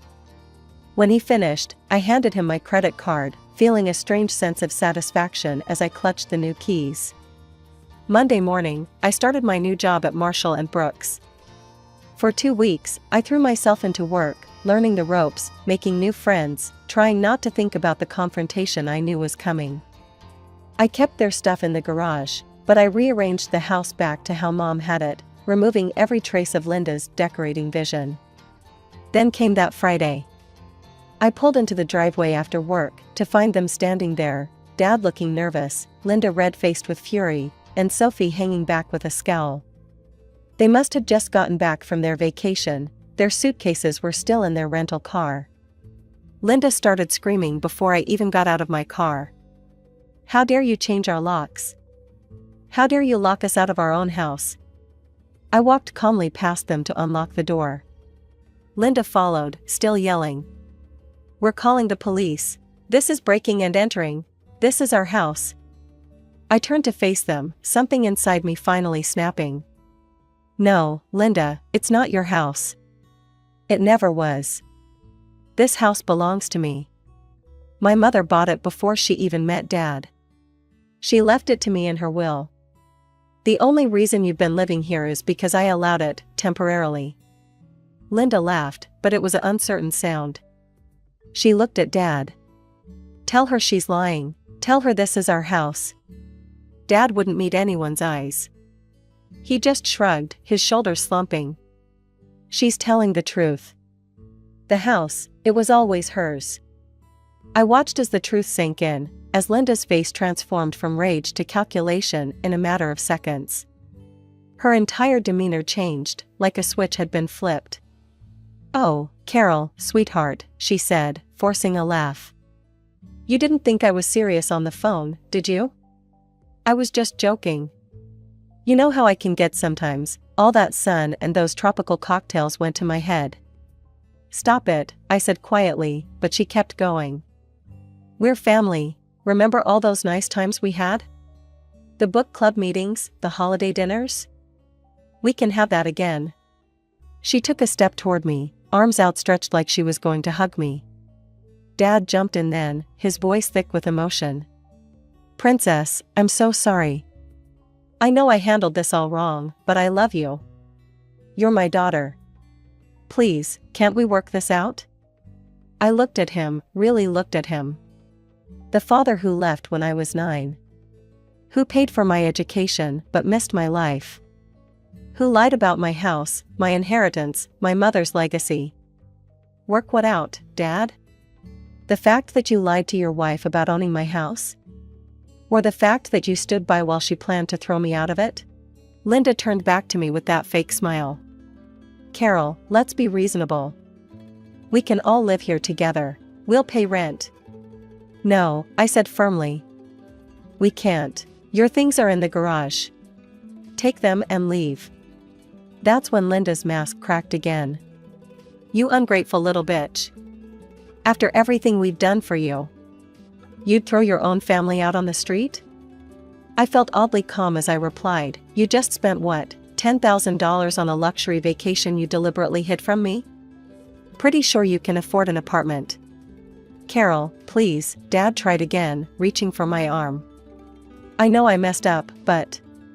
"No," I cut him off. "You didn't mess up, you lied. 4 years. You let your wife believe she owned my mother's house. You watched her try to redecorate it, rearrange it, erase every trace of Mom. And when she planned to throw me out, you said nothing." "I was going to tell her the truth," he protested. "When? After I was gone? After she'd finished making my house her home?" I shook my head. "I'm done. Get your things and get out." I walked inside and closed the door, ignoring Linda's screams about ingratitude and cruelty. Through the window, I watched them loading boxes from the garage into their rental car. Linda was still yelling, her face red with fury. Sophie was crying. Dad just looked defeated. It took them 3 trips to get everything. As they loaded the last box, Dad tried one more time, knocking on the door. I didn't open it. They finally left as the sun was setting. The next day, Dad tried calling from a new number. "Carol, please," he begged. "We can fix this." "No, Dad, we can't," I said. "Linda made it very clear how you all really feel about me. A freeloader? An obligation? Someone you never loved?" Maybe those were her words, but your silence said enough. That was 2 months ago. I still live in Mom's house, my house. I've repainted the walls, planted new roses in the garden, made it mine again. Sometimes I think about them, wonder where they ended up. But mostly, I think about Mom, and how she made sure I'd always have a home, no matter what. Dad still tries to call sometimes, from different numbers. I don't pick up anymore. Some bridges, once burned, should stay ashes. The funny thing is, I'm happier now. My job is going well, I've made new friends at work, and for the first time since Mom died, I feel at peace in this house. Sometimes healing means letting go, of people, of lies, of the fairy tale of family you wanted to believe in. It felt like yesterday when I met Robert. It was at a charity event in the town hall. The place was buzzing with people, all dressed up, looking their best. I was there because I felt like I needed to be part of the community after moving to the town only a few months ago.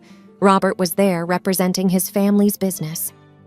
"Hi, I'm Robert," he introduced himself, extending his hand. His blue eyes looked genuine and friendly. "Hi, Robert, I'm Clara," I replied, shaking his hand. We chatted about everything under the sun, from our childhood memories to our favorite movies. I found out that he had grown up in this town and had a family business here. I told him about my parents and how I lost them when I was just a kid. He listened intently, and I could feel he genuinely cared. "I'm so sorry about your parents," he said sincerely. "It must have been tough growing up without them."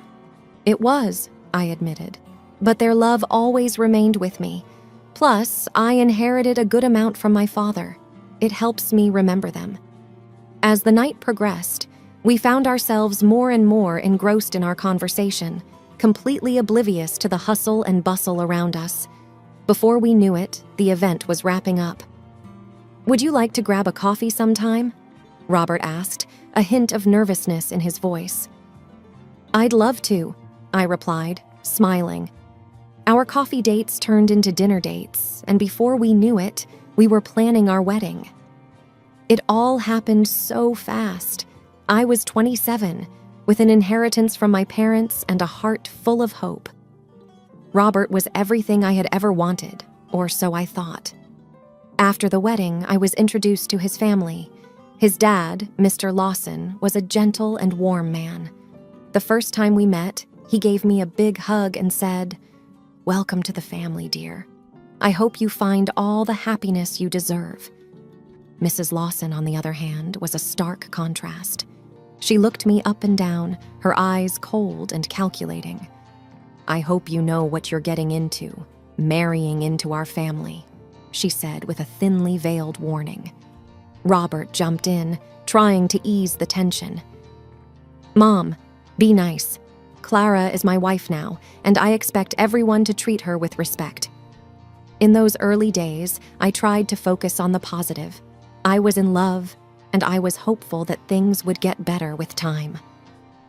Little did I know the roller coaster of events that awaited me in the next few chapters of my life. Several months into our marriage, things seemed to be going well. Robert and I had settled into a rhythm. We would often take evening walks, discussing our plans for the future. Our home was a cozy space that we both loved. One morning, I woke up feeling a little off. I was nauseous and had a strange feeling in my stomach. A few days later, the realization hit me. Could I be pregnant? I quickly bought a pregnancy test, and to my shock, it came out positive. I was flooded with a mix of emotions. While I was excited about the possibility of becoming a mother, I was also nervous about how Robert would react, especially considering his mom's clear disdain for me. That evening, after dinner, I decided to share the news. "Robert," I began, taking a deep breath, "I have something to tell you. I'm pregnant." He looked at me, and for a moment, his face was unreadable. Then, to my surprise and hurt, he said, "Is it even mine?" I was taken aback. "What? Of course it is. How can you even ask that?" He looked away, avoiding my gaze. "It's just... I don't know, Clara. Everything happened so fast. Our marriage and now this. I need some time to think." I tried to hold back my tears, feeling a mixture of anger and hurt. "Robert, I never expected this from you. This child is ours, and I hoped you'd be happy." He didn't reply. Instead, he left the room, leaving me alone with my thoughts. The next few weeks were tough.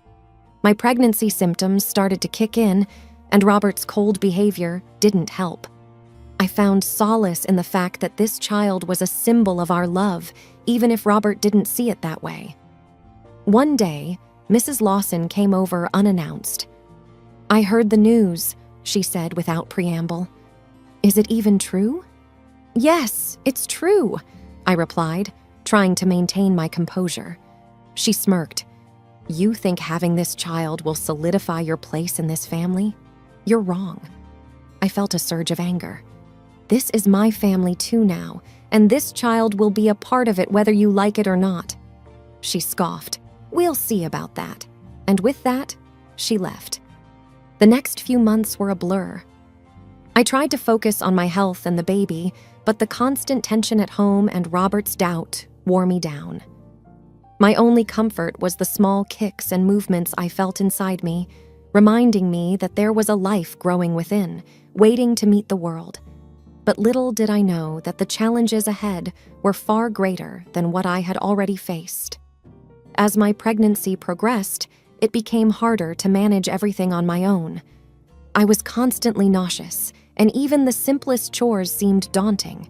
Robert was indifferent, often coming home late, leaving me to fend for myself. That's when he made the proposal I'd come to regret. "Clara," he began one evening, "I've been thinking. Since you're finding it hard to manage things here and my parents' house is much bigger with help available, maybe we should move there for a while, until the baby arrives." I was hesitant. Mrs. Lawson's attitude towards me was clear, but at the same time I felt weak and overwhelmed. "I don't know, Robert. Your mom hasn't exactly been welcoming." He looked at me, trying to reassure. "It's a big house, Clara. We won't even cross paths much, and Dad will be there. You know he likes you." In my vulnerable state, I agreed, thinking it might be for the best. Moving into the Lawsons' residence was an eye-opener. It was a grand house, reflecting the years of prosperity the family enjoyed, but with its grandeur came coldness. The vast hallways echoed with silence, the huge rooms felt devoid of warmth. The only solace came from Mr. Lawson. "Welcome, Clara," he said with a kind smile, giving me a comforting pat on the back. "Don't worry about anything here. Consider this place your home." But the peace was short-lived. Mrs. Lawson's digs and snide remarks were a daily ordeal. She would comment on everything, from the food I ate to the clothes I wore.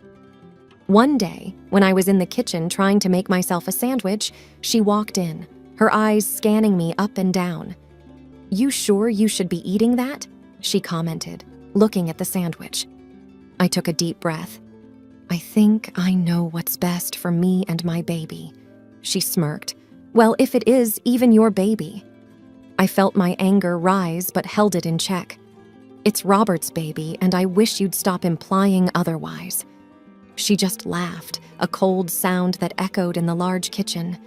"Time will tell, dear. Time will tell." Days turned into weeks. Each day was harder than the last.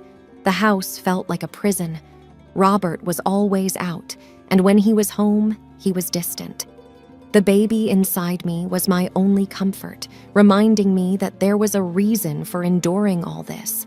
One evening, as I was sitting in the living room trying to read, Robert stormed in, a frown on his face. "Clara, I heard you've been talking back to my mom." I looked up, surprised. "She has been nothing but rude to me, Robert. What do you expect?" He shook his head. "This is her house. You need to respect that." I felt tears forming. "I thought it was our house too, but every day it feels like I'm walking on eggshells." He didn't say anything, just turned and left the room. I sat there, feeling more alone than ever.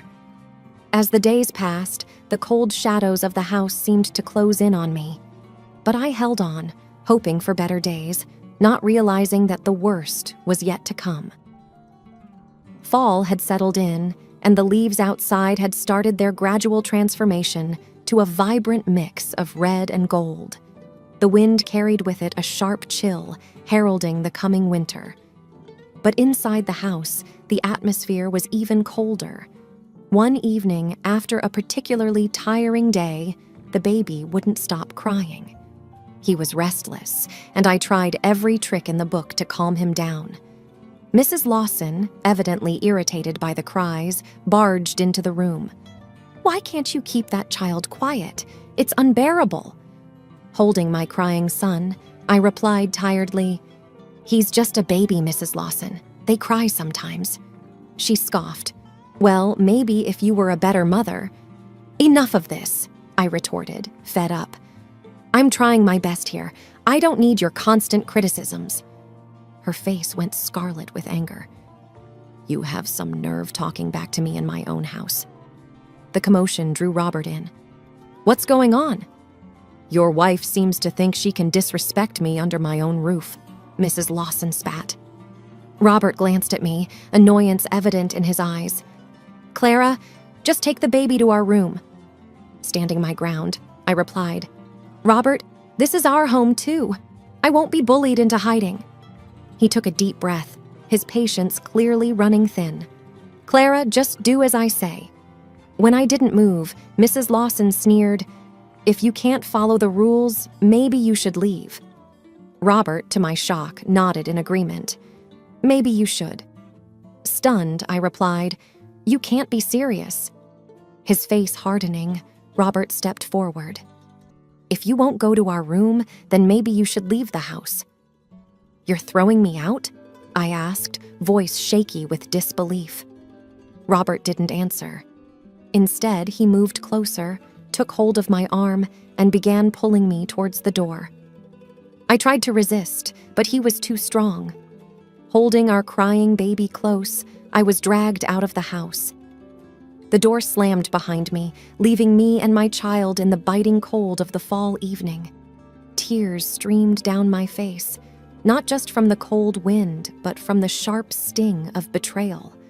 My own husband, the man I loved, had just thrown me out of our home. The magnitude of what had just happened weighed heavily on my shoulders as I walked away, holding my child close, trying to shield him from the cold wind. The weight of the night's events pressed heavily on my chest, making each step seem like a monumental effort. My son, sensing my distress, had stopped crying but was whimpering softly. I was at a loss as to where to go. It felt like the world had turned its back on me. Then, a thought struck me. Rachel, my oldest friend, someone who had stood by me during the happiest and saddest times of my life. We'd lost touch recently, primarily because of the tension in my home, but I was sure she'd help. She lived nearby, just a few blocks away. I headed towards her apartment, praying she was home. As I approached the familiar building, memories of our times together flooded my mind. Our college days, the late-night chats, and the countless cups of coffee we'd shared. I reached her door and knocked hesitantly. After what felt like an eternity, the door swung open, revealing a surprised Rachel. "Clara? My God, what happened to you? Why are you here in the middle of the night with the baby?" Choking back tears, I managed, "Rachel, I didn't know where else to go." She immediately pulled me into a tight embrace, murmuring words of comfort. Come in. Once inside, sitting on her warm couch with a hot cup of tea in hand, I recounted everything. From the tensions with Robert and his mother to the ultimate betrayal that left me on the streets. Rachel listened patiently, her face a mixture of anger and concern. I knew that Robert was changing, but this is unthinkable. I nodded, tears streaming down. He chose them over us, Rach, his own son. Rachel shook her head in disbelief. I can't believe Mrs. Lawson would do something like this, but we'll figure something out, okay? I just don't get it. Why the sudden animosity? Why the doubt over our son? Rachel sighed. People change, Clara. Sometimes not for the better, but you've got your son and friends who care about you. We'll get through this together. Feeling a little calmer, I asked, "What do I do now, Rach?" She thought for a moment. "First, let's get you both settled for the night. Tomorrow, we'll think of the next steps. Maybe talk to a lawyer?" Nodding, I replied, "I never thought I'd need one against my own husband." Rachel gave a sad smile. "Life throws curveballs, Clara. But remember, you're strong, and you're not alone." Feeling a weight lift off my shoulders, I hugged Rachel tight. "Thank you." The night was spent in Rachel's guest room. Though I barely got a wink of sleep, having her by my side made me feel a bit safer, a little less lost. The road ahead was uncertain, but with friends like Rachel, I knew I could face whatever lay in store. The morning after the eviction felt surreal. Waking up in Rachel's apartment, the events of the previous night played back in my mind, and a sinking feeling settled in my chest. After a silent breakfast, Rachel, with her unwavering determination, declared, "We're going to get answers today." "You mean about Robert's sudden change and Mrs. Lawson's animosity?" I asked. "Exactly," Rachel responded, pulling out her phone. "I have a contact, Paul, a private investigator. He's helped some friends in the past. Maybe he can help us understand what's really going on." With that, Rachel dialed a number. "Paul? Hey, it's Rachel. I've got a situation here. Yes, I'll text you the details." Turning to me, she added, "He's good, Clara. We'll know what's happening soon." The days that followed were a whirlwind. Paul discreetly began his investigation, tailing Robert and Mrs. Lawson. Each evening, he'd provide Rachel and me with updates. It wasn't long before Paul unearthed shocking revelations. "I've been following Robert, and it appears he's seeing someone else," he said one evening, handing over a few photographs.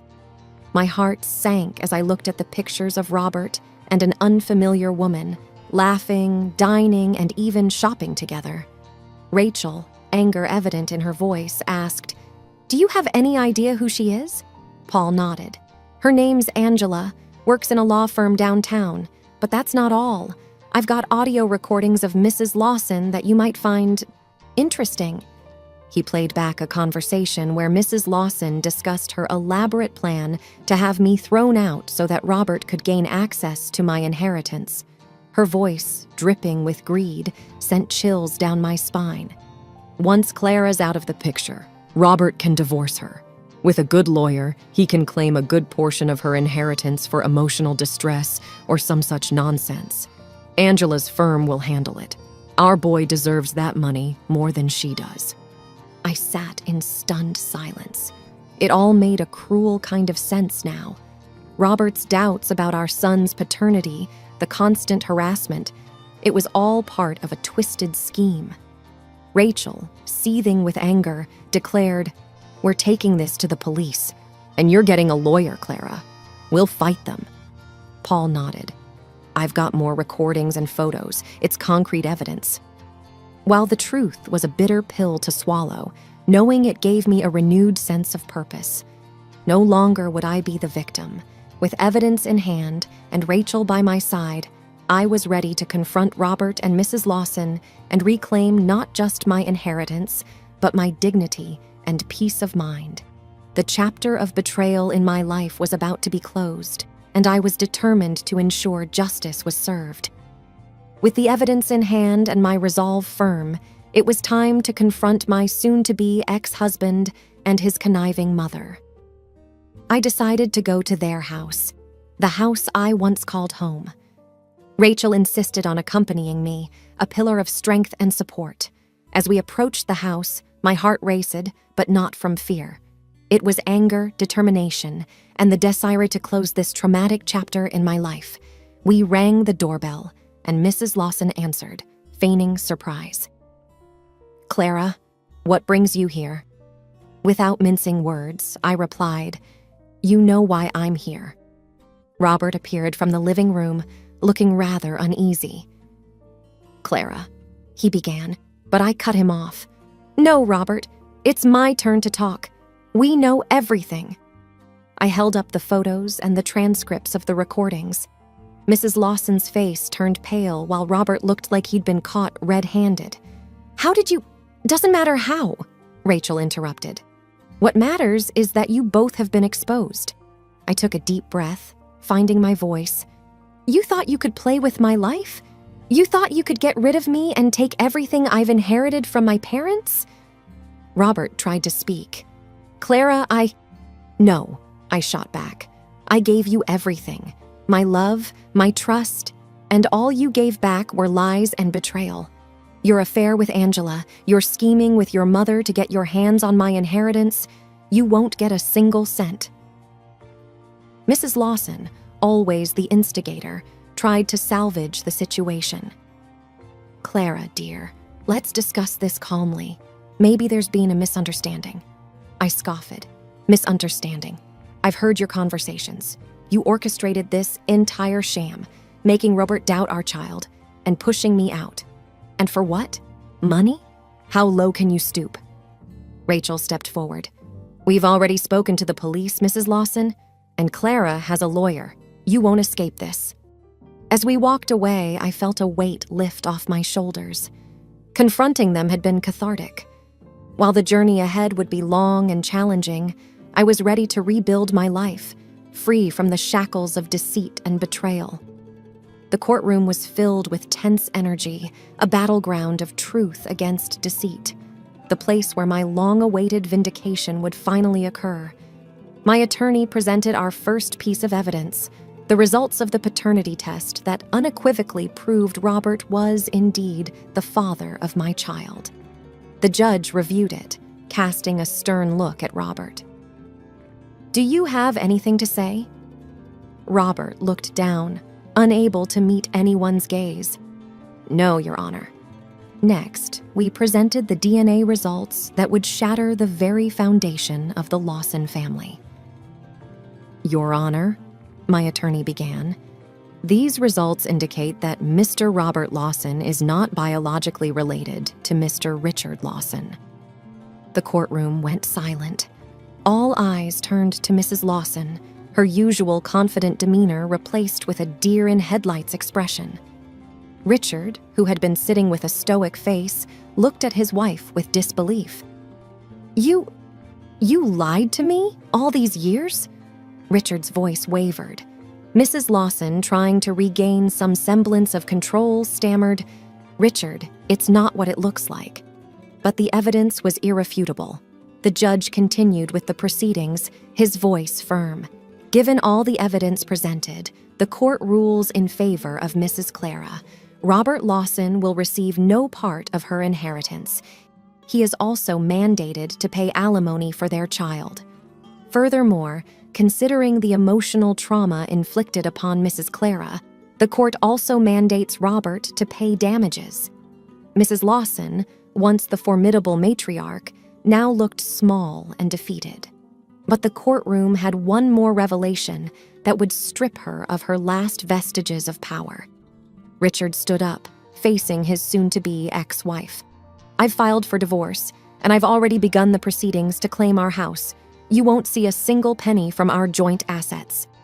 She was speechless, her empire and decades of manipulation crumbling around her. Walking out of the courtroom, the sunlight seemed brighter, the world fuller.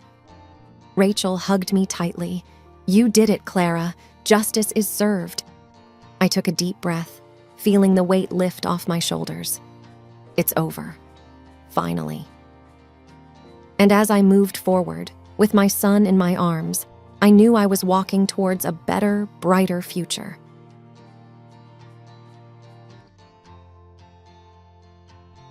From the moment I met Jake, I knew our lives would be a roller coaster. I was always the type to plan everything out. By the time I turned 28, I had a stable job as a lawyer, a nice apartment, and a clear idea of where I wanted my life to go. Financial stability was important to me, and I prided myself on my ability to manage my finances. Jake, on the other hand, was a whirlwind. The first time we met, he had this infectious energy about him that drew me in. He was a tall man with messy brown hair and a carefree smile that could melt anyone's heart. We met at a mutual friend's party. I was discussing a recent case I had won at work, and Jake walked over, drink in hand. "So, you're the famous lawyer Rachel everyone's talking about," he said with a smirk. I raised an eyebrow. "And who might you be?" "The guy who's about to change your life." He winked. Laughing, I replied, "That's a bold statement, but sure, I'll bite. Tell me, how do you plan on doing that?" Over the next few hours, we talked about everything, from our childhood memories to our future dreams. He told me about his love for adventure and how he often went on spontaneous trips just because he felt like it. He said he believed in living in the moment and enjoying every second of life. I found his perspective refreshing. Here I was, someone who always planned ahead, and then there was Jake, someone who took each day as it came. Over the next few months, our relationship blossomed. He introduced me to a world of spontaneity, and I brought a bit of order to his chaos.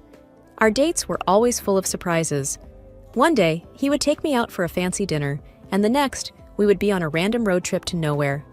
It wasn't just the fun times that made me fall for him. It was also the way he cared for me. He would always make sure I was okay, and he had this unique ability to make me feel special. One evening, after a particularly long day at work, I came home to find my apartment filled with candles and roses. Jake stood in the middle of the room, a huge grin on his face. "Thought you could use a little pick-me-up," he said. I smiled. "You always know how to make a bad day better." We settled into a routine, and before I knew it, we were talking about moving in together and even getting married.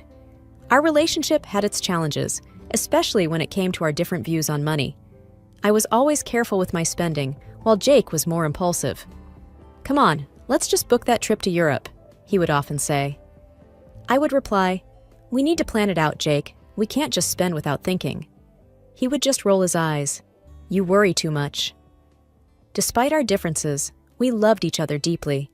So, when he proposed, I said yes without hesitation. I believed that love could overcome any obstacle, and I was ready to start a new chapter of my life with Jake. Meeting the in-laws is always a nerve-wracking experience, but when Jake asked me to join a family dinner, I wasn't just nervous, I was curious. I had already heard snippets about Jake's family and their money habits, and I was eager to get the full picture. Their house was a large, sprawling mansion on the outskirts of the city. As we drove up the long driveway, I noticed the numerous cars parked outside, many of which looked brand new. As we entered, I was greeted with a loud cheer from Jake's relatives. They were a lively bunch, and the house was filled with laughter and chatter. Jake's mother, Linda, was a petite woman with a warm smile.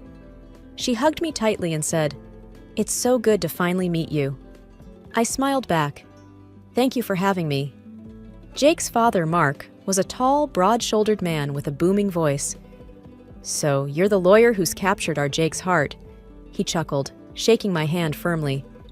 "It seems that way," I laughed. Dinner was a grand affair. The table was laden with dishes, and wine glasses clinked cheerfully. As we ate, I observed the dynamics of Jake's family. They talked about their recent purchases and the vacations they had been on, or were planning to go on. Money seemed to flow freely in their conversations, and I got the sense that they didn't think twice before spending. Linda mentioned a recent shopping spree in Paris. Mark spoke of a new business venture that required a significant investment. Their younger daughter, Sarah, excitedly chatted about her plans to study abroad. At one point, Jake's older sister, Emily, turned to me. "So, how do you manage your finances? Being a lawyer, you must be earning a lot." I hesitated for a moment before answering. "I try to save and invest wisely. It's important to have a financial safety net." Jake jumped in. "She's the practical one in our relationship." Emily laughed.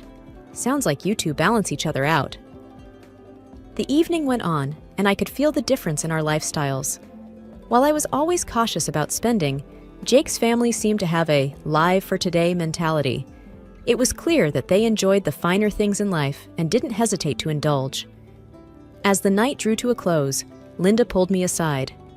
"You know, dear," she began, "Jake is lucky to have you, but do let him have his fun. Money is meant to be enjoyed."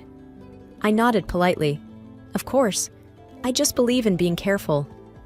She patted my hand. "Balance is key." As Jake and I drove back home, the weight of our differences hung in the air. I turned to him. "Your family is lovely, but we have very different views on money." Jake sighed. "I know, but love is about compromise, right?" I smiled. "Yes, but compromise doesn't mean losing oneself." Jake reached over and squeezed my hand. "We'll figure it out." But deep down, I couldn't shake off the feeling that our financial differences, combined with the influence of Jake's family, would soon lead to challenges that neither of us were prepared for. And so it happened. We were barely through the front door when the tension in Jake's family home became apparent. The large living room, which I remembered as a place of laughter and chatter during our last visit, was now filled with anxious faces. Everyone was there. Jake's parents, his siblings, and most notably, his younger brother Ryan. I had always found Ryan a bit unpredictable. He was the sort of person who took chances, always believing the next big break was just around the corner. That day, he looked restless, his eyes darting around the room, avoiding direct contact. Without much preamble, Linda, Jake's mother, began, "Thank you for coming on such short notice. We have a serious situation on our hands." Ryan, with a sigh, came forward. "I messed up. I owe the bank $100,000. They're saying they'll take legal action if I don't pay soon." The room erupted in a flurry of questions and exclaims. Jake's hand tightened around mine. He looked more shocked than anyone. Mark, Jake's father, rubbed his temples. "Ryan, we always warned you about getting involved in those sketchy deals." Ryan snapped back. "I thought they were good investments." Seeing where the discussion might be heading, Linda tried to refocus the group. "The blame game won't help. We need to find a solution. Emily, Jake's sister, interjected, "Why don't we all chip in? If we pool our resources, we might cover most of it." Mark sighed. "Most of our money is tied up. We can't pull out that kind of cash right now." Then, all eyes turned to me. I felt trapped, like a deer in headlights. I sensed what was coming next. Jake, squeezing my hand tighter, spoke up. "You've got savings, right? We can use that to help Ryan out." I looked at him in disbelief. Was he seriously suggesting this? Linda's eyes brightened. "Oh, that would be wonderful. Can you help, dear?" I tried to remain calm. "Jake, we've talked about being careful with our finances. My savings are for our future." Jake's face reddened. "This is family. Don't you care about my brother?" Ryan nodded. "Yeah, aren't we supposed to be family now? Or does money matter more to you?" Feeling cornered, I replied, "I understand this is a tough situation, but why should I hand over my hard-earned savings when there might be other solutions? Maybe I can help negotiate with the bank? Work out a plan?" Jake's voice grew louder. "This isn't the time for legal advice. Ryan needs help now." Linda chimed in, with an edge to her voice. "We thought family meant something to you. Guess we were wrong." The room felt stifling, the weight of their expectations and accusations pressing down on me. I had hoped Jake would be my ally, but he seemed to have chosen his family's side. The meeting ended with no resolution. As Jake and I walked back to the car, I felt a chasm growing between us. The dawning light had always been a comforting sight, but this morning its warmth was overshadowed by a chilling discovery. Glancing at my phone, I saw an alarming bank notification. My heart thudded heavily as I saw the staggering amount. $150,000 had been transferred out of my savings, and even more shockingly, it had been sent to Jake's account. Confusion and dread wrapped around me. This couldn't be right. Without hesitation, I tried calling Jake, but he didn't answer. I sent a message. "Jake, why is there $150,000 transferred to your account? We need to talk, now." Time ticked by, and every silent moment only amplified my anxiety. He didn't respond. The swirling unease forced me into action, and I decided to confront him at his workplace. As I approached his office, I saw his empty desk. One of his colleagues, Sarah, looked up and said, "Looking for Jake? He's taken the day off. Some personal matters," he mentioned. I muttered a thanks, my thoughts racing even faster now. With growing dread, I decided to go to his parents' place. Perhaps they knew something, or perhaps they could get Jake to talk to me. The large wooden door of their house looked more imposing than ever. I knocked assertively. After a brief moment, Linda, Jake's mother, opened the door just a crack. Her guarded expression told me she was aware of something. "I need to speak to Jake," I demanded. Linda glanced behind her, hesitating. "Jake isn't here," she replied. "Where is he? He's taken a huge amount from our joint savings. I need answers." Her face remained passive. "I don't know about any money," she claimed, but her eyes darted away. "Let me in. We need to discuss this," I insisted. But instead of yielding, she firmly stated, "I think it's best if you leave," and shut the door in my face. The blatant act left me stunned. Standing there, I realized the gravity of the betrayal. They knew, and they were covering for him. The reception area of the police station was bustling. Uniformed officers moved to and fro, the hum of conversation punctuated by the ring of phones. I approached the front desk, where an officer sat, looking engrossed in paperwork. "Excuse me," I began, my voice slightly shaky.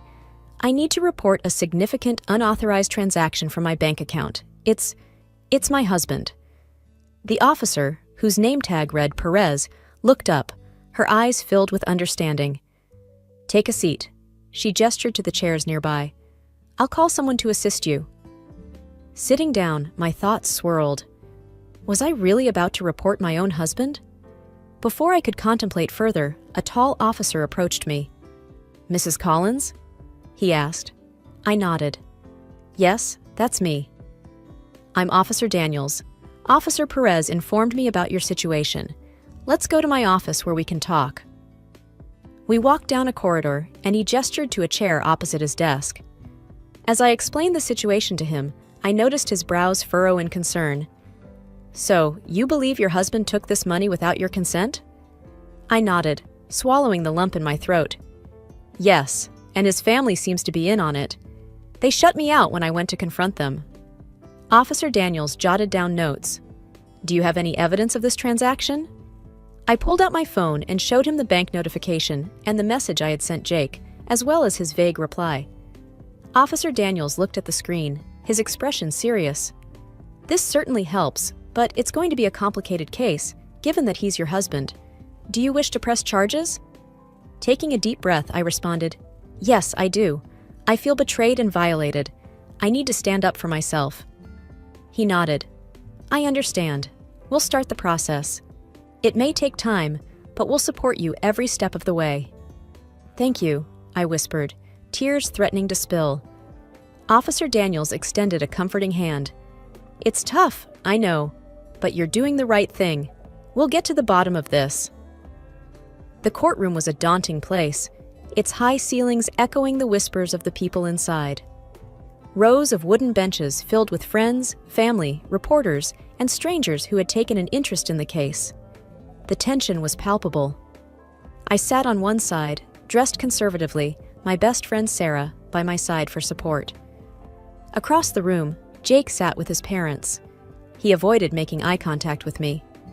The judge, a stern-looking woman with gray hair tied back neatly, cleared her throat, signaling the start of the proceedings. "Order in the court," she declared. The prosecution began by detailing the charges against Jake: the unauthorized transaction, the evasion when confronted, and the role of Jake's family in possibly abetting the crime. It was painful to relive the betrayal as the evidence was presented. Bank statements, my call records, and the security footage from Jake's parents' home on the day I confronted them. Then it was Jake's turn to testify. He stood, looking much smaller than I remembered. "Your Honor, I admit to transferring the money, but I did it out of desperation. My family was drowning in debt. I thought if I took the money, it would fix everything. I planned to return it." I clenched my fists. He was playing the victim card. The prosecutor spoke up. "Mr. Collins, did you discuss this with your wife before taking such a drastic step?" Jake hesitated. "No, I thought she wouldn't understand."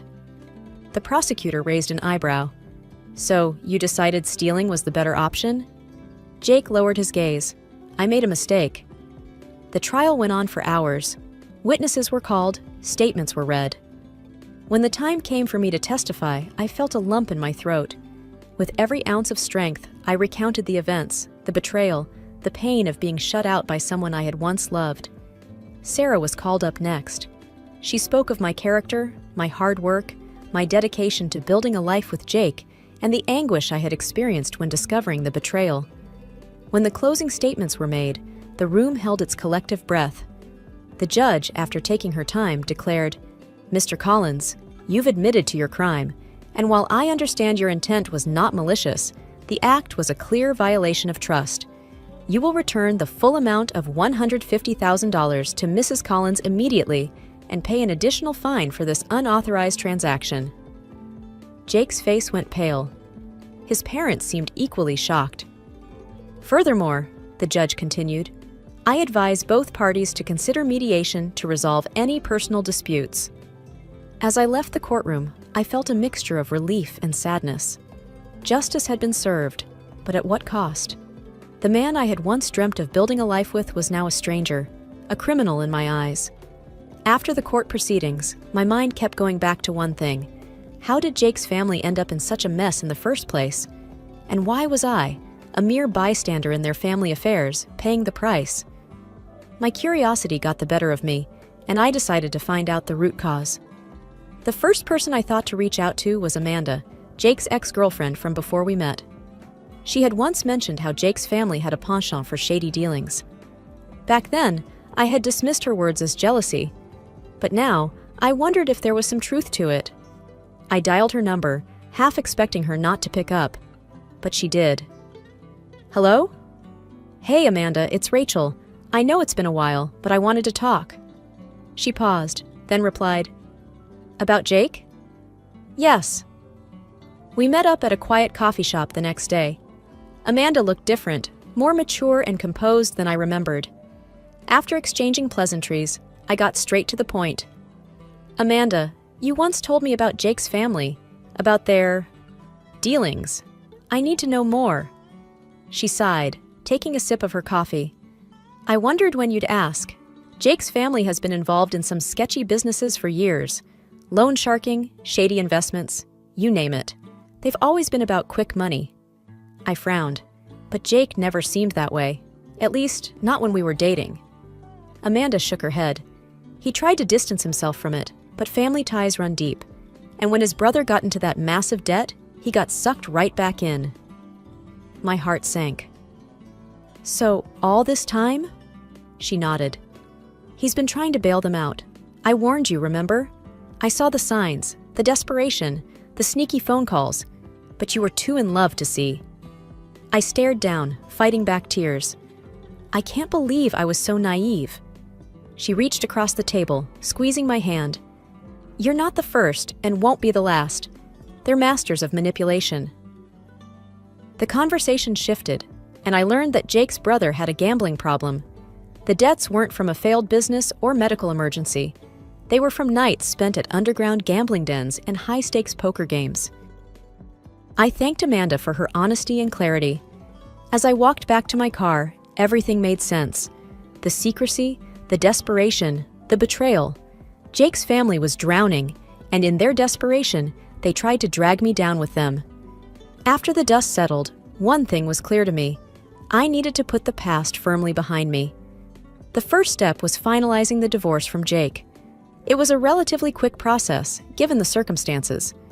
My lawyer, an old friend from law school, ensured that it went smoothly without me having to face Jake again. One evening, after a long day at work, I met up with some college friends for dinner.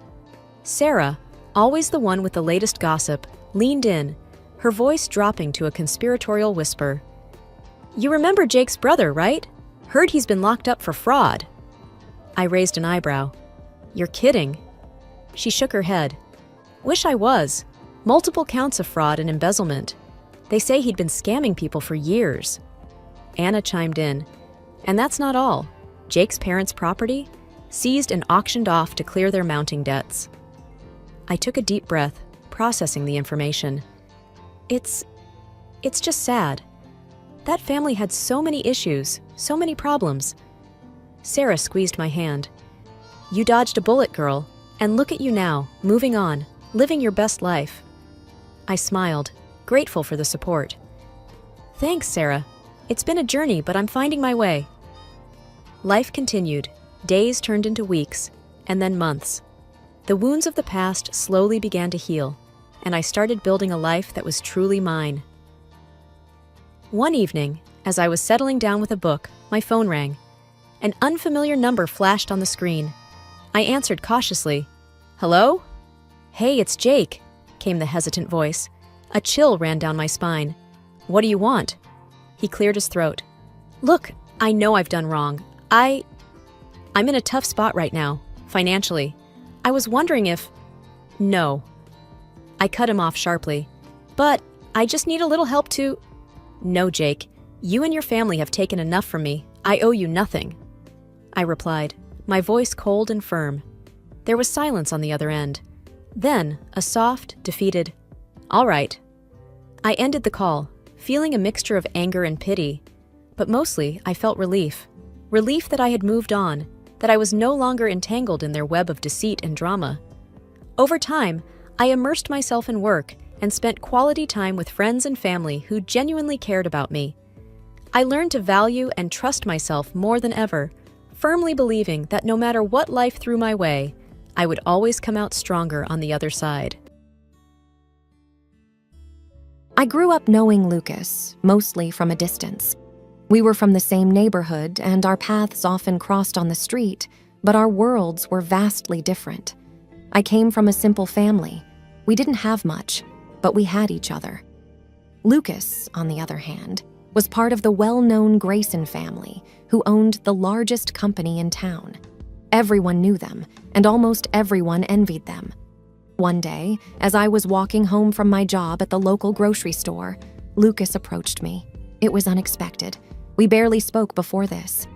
"Hey, Tiffany," he greeted, flashing a smile that made many girls in our town go weak in the knees. "Hi, Lucas," I replied, a bit surprised. "How are you?" "Good, thanks. Look, I was wondering if you'd like to grab a coffee tomorrow." The invite took me off guard. "Coffee? With you?" "Yeah, I mean, we've known each other for years, but never really talked. I'd like to change that. What do you say?" I hesitated, then said, "All right, why not?" From that day, things moved quickly. Our coffee date turned into dinners, movie nights, and long walks. We spent days getting to know each other. The more time I spent with him, the more I realized we had a lot in common.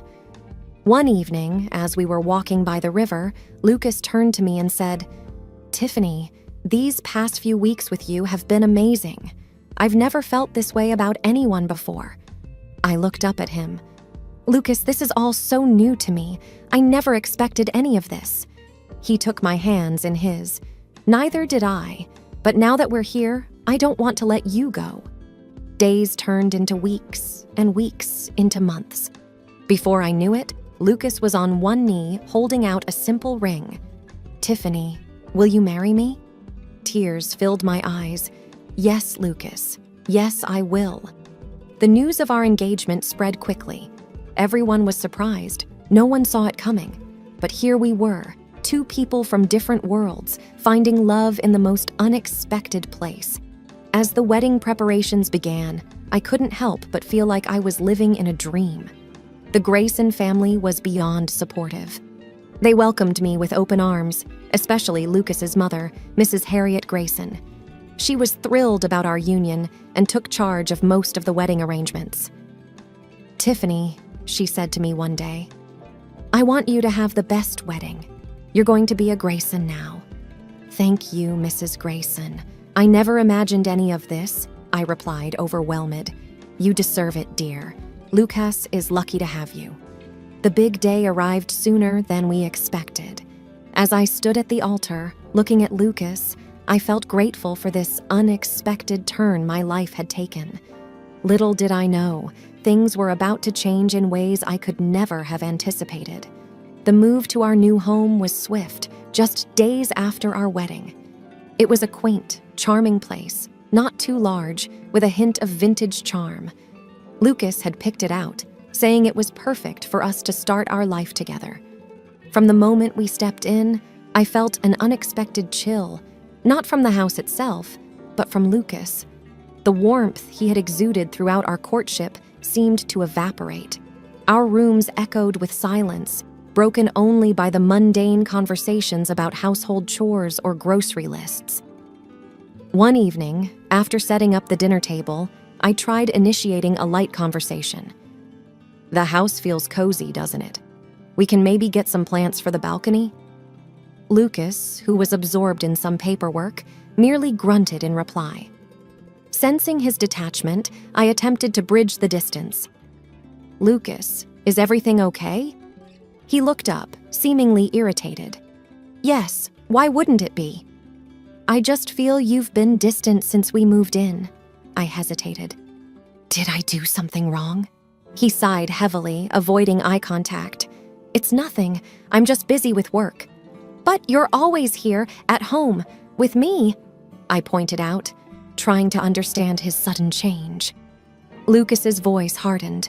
"Look, Tiffany, I have a lot on my mind. The marriage, the house, my work responsibilities.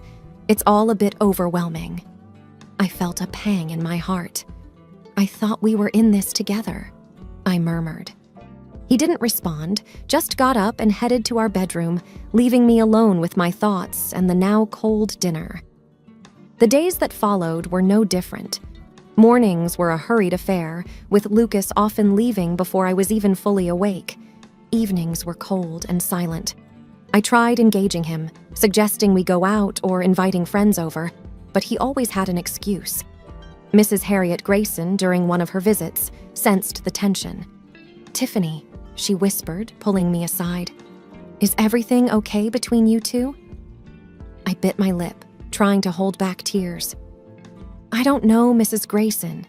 He's changed. She gave my hand a comforting squeeze. Give it time, dear. Marriage is a big step. Perhaps he's just adjusting. I nodded, but deep down, doubts were setting in. Was this how my married life was going to be? In the shadow of Lucas's coldness? Determined to find answers, I decided to take matters into my own hands. Days turned into weeks, and the cold atmosphere in our home continued. The initial days of trying to break the ice with Lucas had led to a routine of silence. I'd find myself often staring at the wall, counting the minutes until he'd return home. But when he did, it was as if I was living with a stranger. One evening, I decided to cook his favorite meal, hoping it might cheer him up or at least get him to talk. As I set the table, I thought of our earlier days and how he'd compliment my cooking. Now, the very idea of him sitting to eat with me seemed like a distant dream. Lucas walked in later than usual. I greeted him with a hesitant smile. Hey, I made your favorite tonight. He glanced at the table and then at me. I ate out. Oh, I said, my voice barely above a whisper. Okay. There was a moment of silence. Lucas, I started, my voice firm, we need to talk. He sighed, running a hand through his hair. Not now, Tiffany. When then? You've been distant for weeks. I don't even know what's going on in your life anymore. Lucas looked at me, his face expressionless. It's just work. There's a lot of pressure. I nodded slowly. But we used to talk, Lucas. We used to share. Now I feel like I'm living with a ghost. Lucas looked away, not meeting my eyes. I need some space, Tiffany. The words felt like a blow. I took a deep breath, trying to keep my emotions in check. Space? We live together, Lucas. We're married. If there's a problem, we should be facing it together. He didn't reply, just turned and headed towards our bedroom, leaving me standing there, lost and confused. The next morning, I woke up to find him already gone. The bed was neatly made, and a note lay on the pillow next to mine. Had to leave early. Don't wait up. Days passed, and the pattern continued. Lucas would leave early and return late, often after I'd gone to bed. We became like two ships passing in the night, with barely any interaction. One afternoon, as I sat in the living room flipping through an old photo album, tears streamed down my face. Pictures of our early days, our smiles, our closeness, seemed like memories from another lifetime. Mrs. Grayson dropped by unannounced. Noticing my tears, she sat next to me, concern evident on her face. Tiffany, what's going on? Wiping my tears, I replied. It's Lucas, Mrs. Grayson. He's changed. I feel so alone. She looked at the pictures and then at me. Marriage has its ups and downs, dear, but communication is key. I nodded. I've tried talking to him, but he shuts me out. Mrs. Grayson patted my hand gently. Then maybe it's time to take a different approach. Find out what's really bothering him. Taking a deep breath, I nodded. You're right. I need to get to the bottom of this. Determined to uncover the mystery behind Lucas's behavior, I decided it was time to take matters into my own hands. The nights were the hardest. Alone in the vast mansion, I'd often find myself waiting for Lucas to walk through the door. But more often than not, the ticking of the clock was the only sound that kept me company. One evening, after yet another night alone, desperation took over. I decided to call Mrs. Grayson. Perhaps she knew something I didn't. Maybe she could talk some sense into Lucas. Mrs. Grayson? I started hesitantly when she picked up the phone. It's Tiffany. I was hoping to speak with you about Lucas. There was a brief pause. Then, in a softer tone, she replied, Oh, Tiffany, what's the matter? Taking a deep breath, I confessed. Lucas hasn't been coming home. He's hardly ever here, and I don't know what to do. To my surprise, her tone shifted instantly. Tiffany, my son has responsibilities, bigger than you might understand. He's managing a massive company, trying to maintain our family's legacy. Stammering, I tried to explain. I understand, but he doesn't come home. At all. Nights are so lonely. Mrs. Grayson's voice hardened. You knew what you were getting into when you married him. You need to adjust and be grateful for the life he's providing you. Tears filled my eyes. I just want our marriage to be how I imagined. There was a cold silence. Then she said, Lucas mentioned you might be difficult, always wanting more. You should be thankful for what you have, Tiffany. The conversation ended shortly after, leaving me even more bewildered and alone. Whatever Lucas had told his mother had painted me in a terrible light. What was he hiding? Why was he driving this wedge between his family and me? It was clear that I needed answers, and I was determined to find them. I enlisted the help of an old classmate, David, now a private detective. Within days, he presented me with photos that made my heart sink. Days turned into nights, and my sense of isolation grew. Each evening felt like an echo of the previous one. I'd walk through the grand halls, touching the expensive decor, but feeling more disconnected than ever. One gloomy afternoon, while I sat in the drawing room staring blankly at the pouring rain outside, my phone vibrated. It was an unfamiliar number. Hello? I said hesitantly. Tiffany, dear, it's Aunt Margaret, Lucas's aunt. Surprised, I replied, Oh, hello, Aunt Margaret. It's nice to hear from you. Her voice was warm, but there was a hint of concern. I just wanted to check in and see how you were feeling, dear. It's been so long since our last chat. I was puzzled. I'm fine, thank you. Why do you ask? She hesitated, then said, Well, Lucas mentioned you'd been struggling lately. He said you'd been having a tough time adjusting and dealing with some personal health issues? I blinked in confusion. Health issues? Aunt Margaret continued.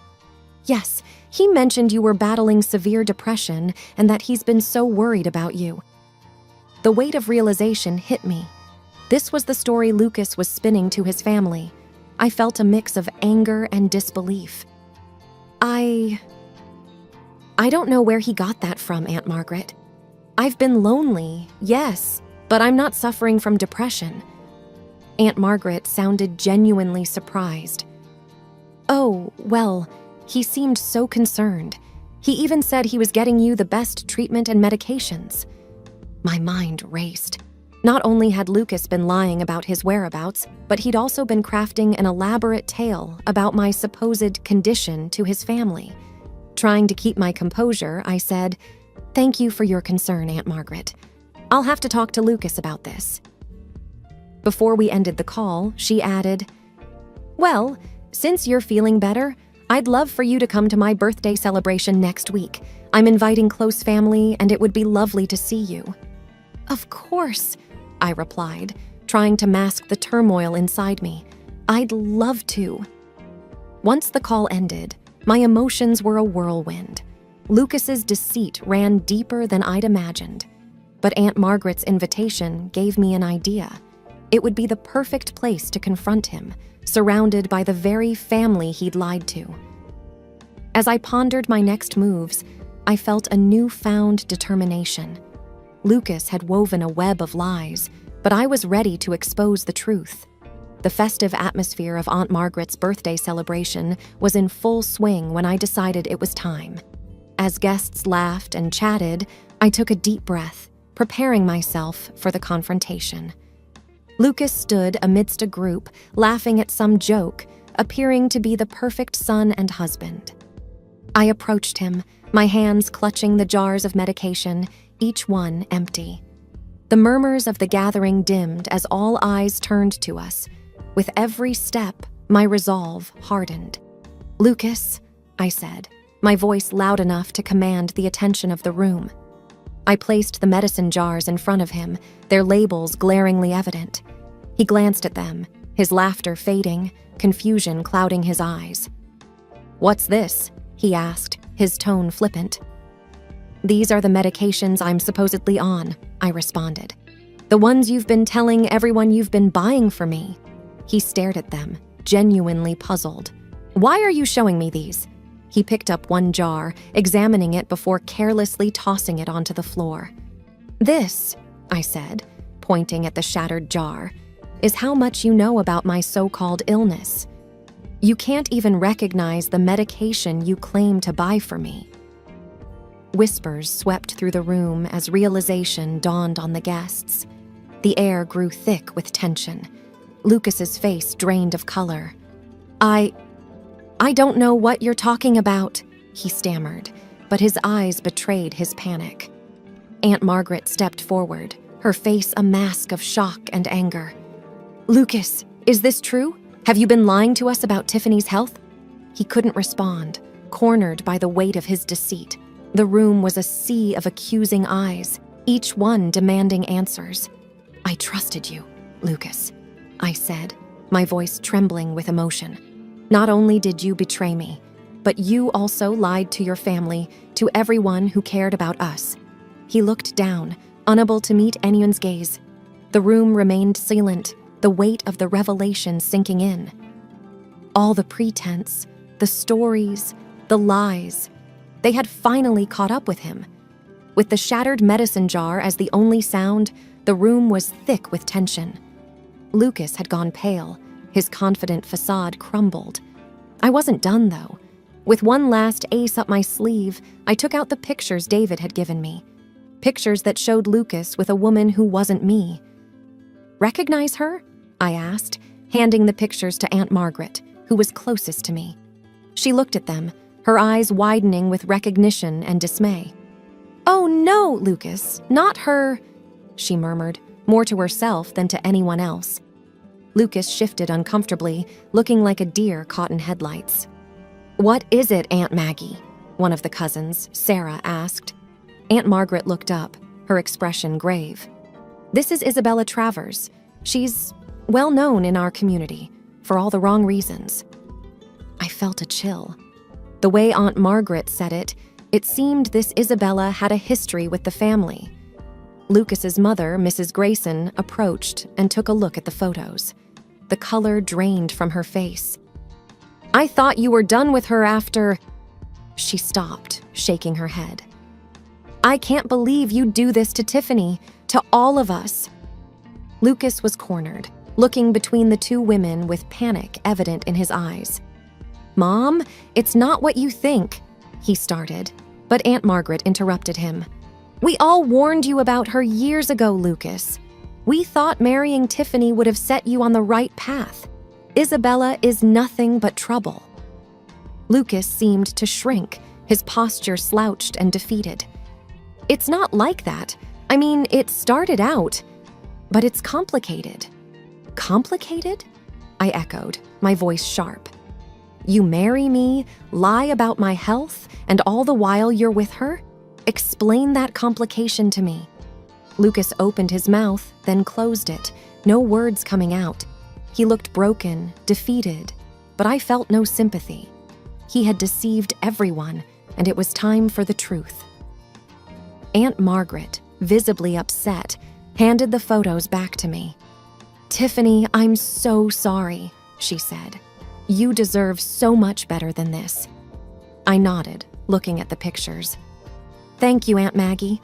All I wanted was the truth." The room was filled with murmured conversations as the party guests processed the revelations. Lucas looked around, no friends in sight, no allies to defend him.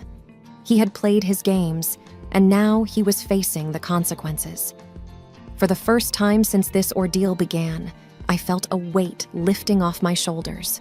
The truth was out, and I was ready to move forward, away from the lies and deceit that had become my life. The sun was setting, painting the sky in shades of orange and pink. The beauty outside stood in stark contrast to the turmoil that had just occurred inside the Grayson household. I sat on the porch steps, taking a moment to collect my thoughts. David approached me, his usual confident demeanor replaced with genuine concern. "Are you okay?" he asked. I looked up, forcing a smile. "I will be. Thanks for everything, David. Without you, I'd still be in the dark." He sat down next to me. "I just wish I could have done more. No one should go through what you did." I sighed. "It's done now. All that's left is to move forward." He looked out towards the horizon. "What will you do now?" "I haven't decided," I replied. "But I know I can't stay here. I need a fresh start somewhere away from all this." David nodded. "You deserve happiness, Tiffany. Don't let anyone tell you otherwise." I smiled, feeling a warmth despite the situation. "Thank you, David." Inside, the murmur of voices continued. Some of the family were angry, some confused, but the truth was out, and everyone knew it. I had no intentions of going back inside. Not now, not ever. My phone buzzed. I pulled it out and saw a message from Mrs. Grayson. "I'm so sorry for what happened. We will refuse Lucas financial support. He can forget about inheriting the family company. If you ever need anything, don't hesitate to ask. Take care of yourself." I replied with a simple "thank you" and put the phone back in my pocket. After a while, David stood up. "I should get going. If you ever need anything, Tiffany, just call, okay?" I nodded. "I will. Thanks again, David." He smiled, patting my shoulder reassuringly, and walked away. The house behind me felt cold, unwelcoming. The only thing tying me to it was the memories, and now they were all tainted. The next morning, I packed up my belongings, leaving behind everything that reminded me of Lucas and the life I thought I had. Aunt Margaret offered to help, but I declined. This was something I had to do alone. As I drove away, I didn't look back. The house, Lucas, the lies, they were all behind me. Ahead lay a new journey, new beginnings, and a chance at happiness. The end was also a new beginning. I knew challenges awaited, but I also knew I was strong enough to face them. With each mile I put between myself and the past, the brighter my future looked. The road ahead was open, and I was ready to embark on my next adventure, free from the shadows of deceit. And as I drove into the rising sun, I felt a sense of hope and renewal, knowing that the best was yet to come.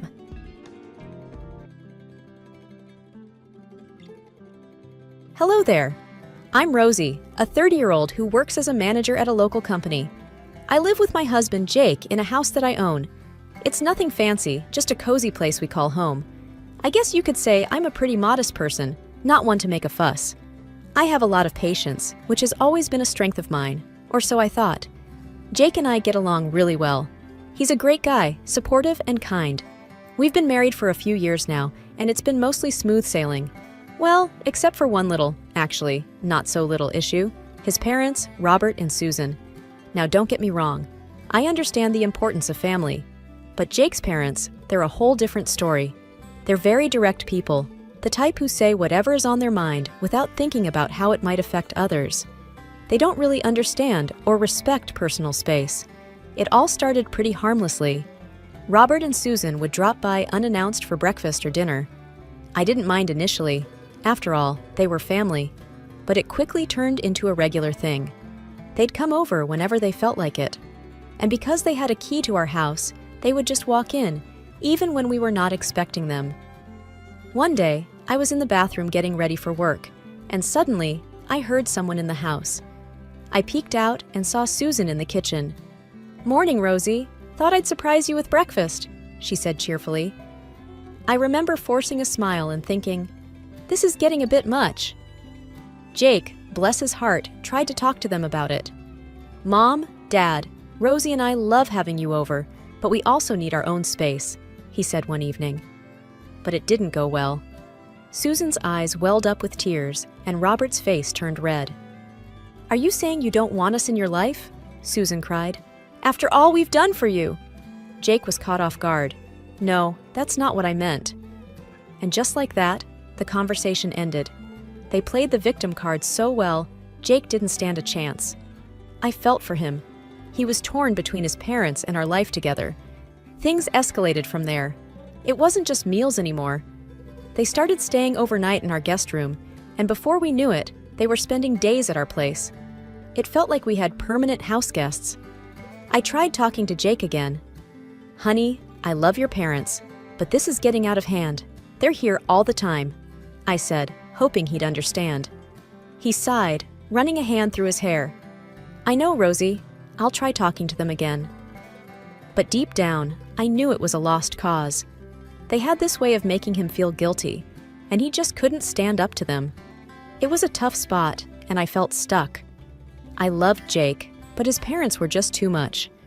Life with Jake's parents dropping in whenever they pleased started to feel like a TV show where the same episode kept replaying. Breakfast turned into lunches, which turned into dinners, and before I knew it, our guest room seemed more theirs than ours. I tried to be understanding, but it was getting harder each day. One Saturday morning, I woke up to the sound of pots and pans clanging in the kitchen. I rubbed my eyes and looked at the clock. It was barely 6:30 a.m. I wandered into the kitchen, still half asleep, and there was Susan, cheerfully making pancakes. "Good morning, Rosie. I thought we'd have a big family breakfast today," she said, not noticing the surprise on my face. I managed a polite smile. "Good morning, Susan. That's nice of you." I sat at the table, sipping my coffee, watching her move around our kitchen like she owned the place. Robert soon joined us, a newspaper under his arm. "Morning, Rosie. Sleep well?" he asked, not waiting for an answer as he got busy with the sports section. I nodded, still trying to wake up. Jake stumbled in a few minutes later, looking as surprised as I felt. "Mom? Dad, what are you doing here so early?" he asked, rubbing the sleep from his eyes. "We wanted to surprise you with breakfast," Susan said, flipping a pancake with a flourish.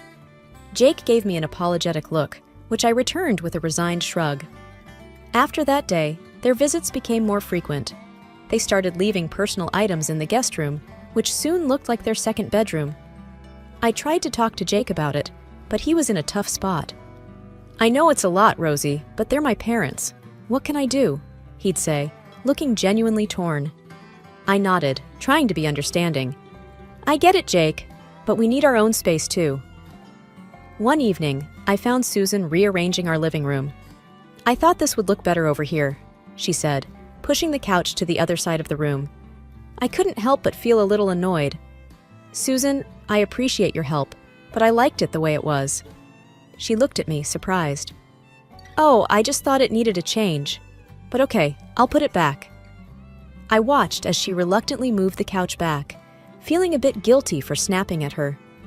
Things came to a head one night when I came home from work, exhausted, only to find a small gathering in our living room. Robert and Susan had invited some friends over without telling us. "Rosie, dear, we thought we'd have a little get-together. Hope you don't mind," Susan said, handing me a glass of wine. I looked around at the unfamiliar faces in my living room and felt my patience wearing thin. "Actually, Susan, I do mind. Jake and I had plans tonight." The room went silent, and Susan's face fell. "Oh, I didn't realize. We'll wrap this up then." Jake came to my rescue. "Yeah, Mom, we had a quiet evening planned. Maybe check with us next time?"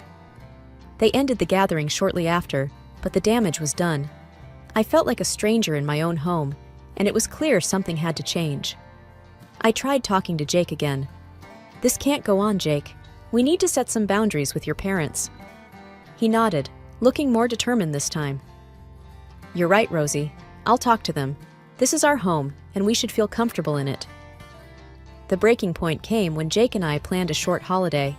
We needed a break, a chance to recharge and get away from everything, including the constant presence of his parents in our house. I was really looking forward to it. "We'll be gone for a week, just the two of us. It'll be nice," I said to Jake as we packed our bags. He smiled, wrapping his arm around me. "I can't wait. We need this, Rosie." We informed Robert and Susan about our trip, expecting them to understand. "We're going away for a week. Just wanted to let you guys know," Jake told them over dinner. Susan looked surprised. "A whole week? What about the house? Who will look after it? I exchanged a glance with Jake. The house will be fine, Susan. It's just a week.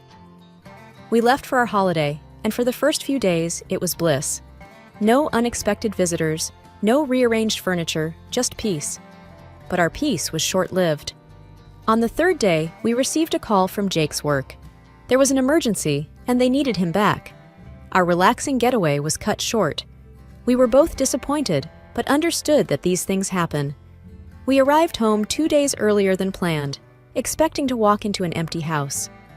But what we found was far from it. The moment we opened the door, we were greeted by the sound of laughter and music. There were people in our living room, people we didn't know. "What the?" Jake muttered, looking as confused as I felt. We walked in further, and that's when we saw them. Robert and Susan, in the midst of a group of strangers, having what looked like a party. "Mom? Dad? What's going on?" Jake asked, his voice a mix of surprise and anger. Susan looked up, her smile fading when she saw us. "Jake, Rosie, you're back early." "Who are these people?" I asked, trying to keep my voice steady. Robert cleared his throat. "Well, we thought since you were away, we'd rent the place out to some friends, just for a few days." I felt my jaw drop. "You did what?" Jake looked like he was about to explode. "You rented out our house? Without even asking us?" Susan wrung her hands. "We thought it would be fine. You were away, and these friends needed a place to stay." I couldn't believe what I was hearing. They had turned our home into a rental property without our permission. The nerve of it all left me speechless. Jake was fuming. "Everyone out. Now," he said, his voice leaving no room for argument. The strangers gathered their things, murmuring apologies as they left. Robert and Susan stood there, looking guilty but also defiant. "We didn't think it would be a problem," Robert said, trying to justify their actions. "A problem? You crossed a line. This is our home, not a hotel," Jake said, his voice shaking with anger. I stood there, watching the scene unfold, feeling a mix of anger, disbelief, and disappointment. This was it. This was the moment when I realized things couldn't go on like this. Something had to change, and it had to change now. After the house was cleared, Jake and I sat down with his parents. "This can't happen again. You can't just use our house like this," Jake said, trying to remain calm. Susan started crying. "We didn't mean any harm. We just thought—" "No, Mom. There's no excuse for this," Jake interrupted. "We need our privacy. We need you to respect our home." They apologized, promising it would never happen again. But their apologies felt empty, and their promises even more so. I looked at Jake, and I could tell he felt the same way. Exhausted and at my wits' end, I knew we had to do something. The love I felt for Jake propelled me to find a middle ground, a solution that wouldn't tear our family apart. The constant invasions by his parents were suffocating, and it was time to reclaim our space. "We need a break, Jake, and we need to do something about your parents," I said, the determination clear in my voice. Understanding the gravity of the situation, Jake nodded. "You're right. Let's plan a weekend getaway. But first, let's change the locks. They can't keep walking in like they own the place." So, before our much-needed escape, we executed our secret mission. Replacing the locks felt liberating, like we were finally setting boundaries that should have been there all along.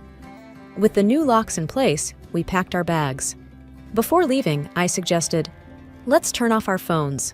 No distractions, no calls, just us." Jake agreed without a second thought, and we left for our weekend retreat, phones off, hoping for a few days of peace. Our weekend was a slice of heaven. We laughed, shared stories, and for a while, the chaos of our life seemed a distant memory. But as we prepared to head back, a nagging sense of uncertainty crept in. On our drive home, we finally turned our phones back on. Almost immediately, my phone rang. It was a number I didn't recognize. "Hello?" I answered hesitantly. "This is Officer Daniels. Am I speaking with Mrs. Rosie Thompson?" A stern voice inquired. "Yes, this is she," I replied, my heart starting to race. "I'm calling about an incident at your residence. We have detained several individuals who broke the locks and entered your home." My mouth went dry. Broke the locks? Entered our home? Yes, ma'am. It appears they were trying to gain unauthorized access. We have them at the station. I glanced at Jake, who was listening intently, his expression a mix of shock and confusion. We'll be home soon, officer. Thank you for letting us know, I managed to say, trying to keep my voice steady. Hanging up, I relayed the information to Jake.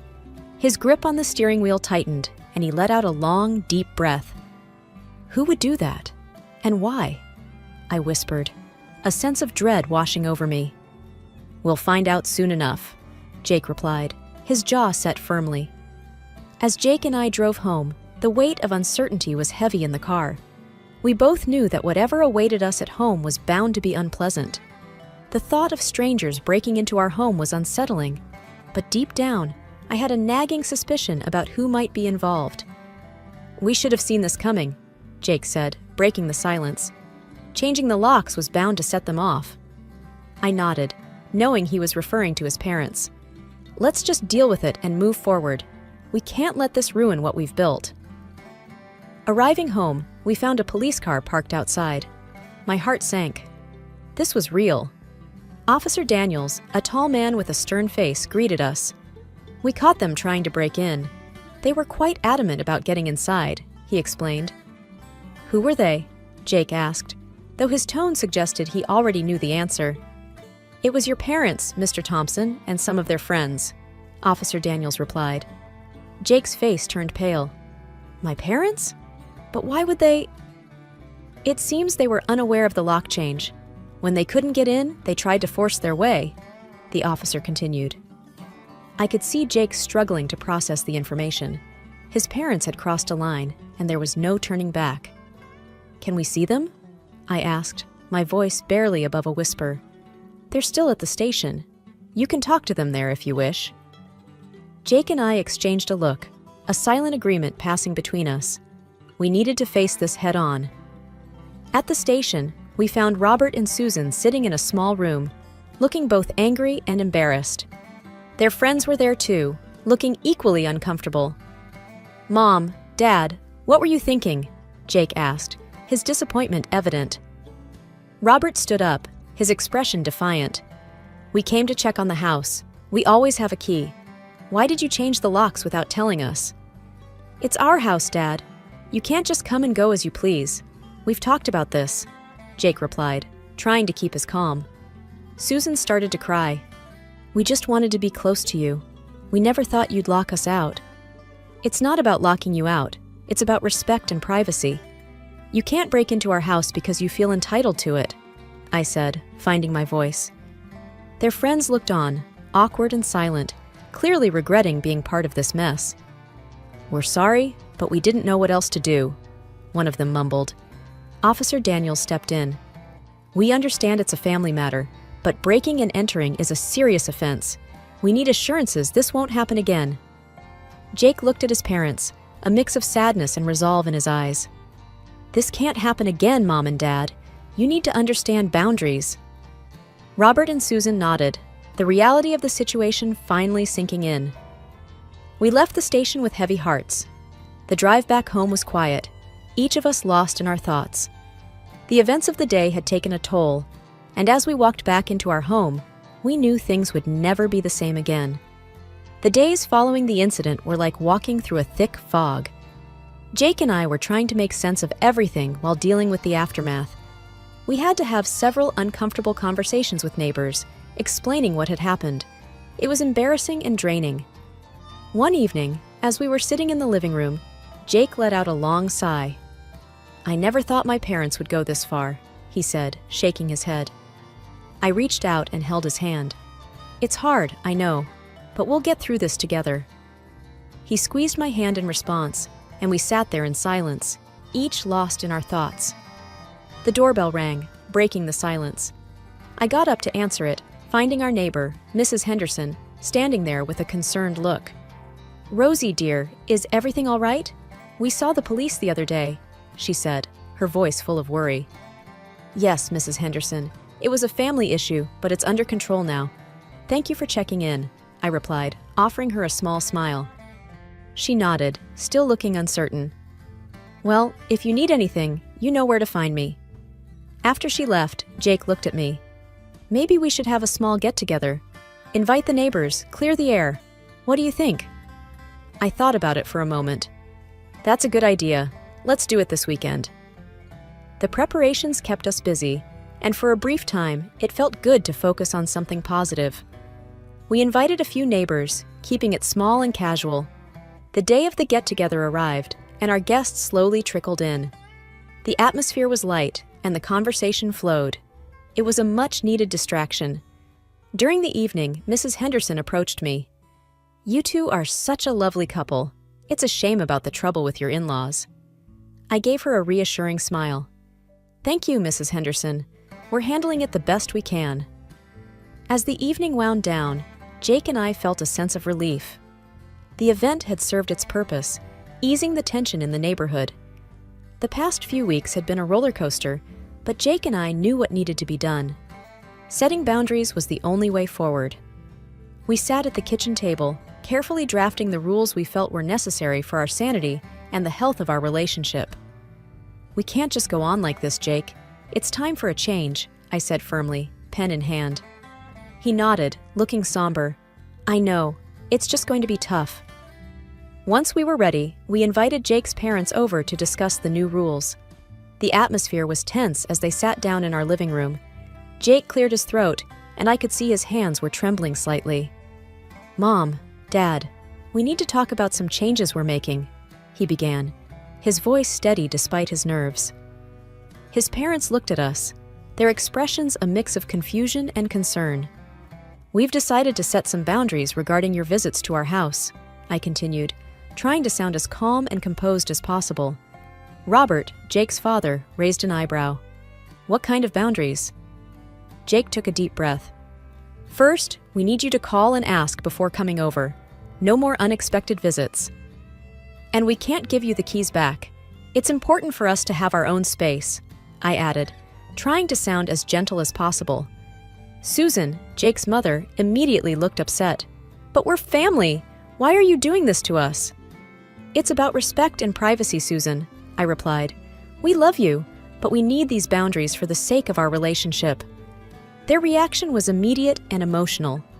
Susan started crying, and John's face turned red with anger. "This is outrageous! We're your parents! How could you treat us like strangers?" Robert exclaimed, his voice raising. "We're not trying to hurt you," Jake said, his voice strained. "We just need some rules." Susan sobbed. "We refuse to accept these rules. It's like you don't want us in your lives anymore." The conversation spiraled from there. No matter how much we tried to explain, they wouldn't listen. They categorically refused to comply with the rules and kept crying, playing the victims. Seeing no way to reach an understanding, Jake and I exchanged a resigned look.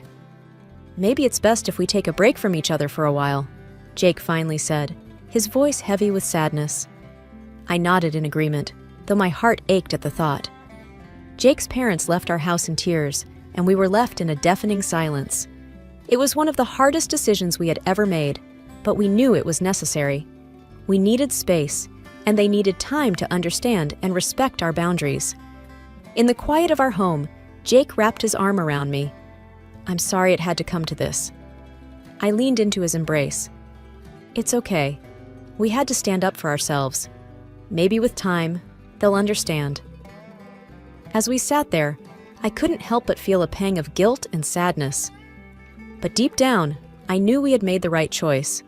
Setting boundaries was essential, even if it meant stepping back from family for a while. We are not in contact with Robert and Susan at the moment. Perhaps you will condemn us for this, but we decided to wait until they themselves understand the wrongness of their actions.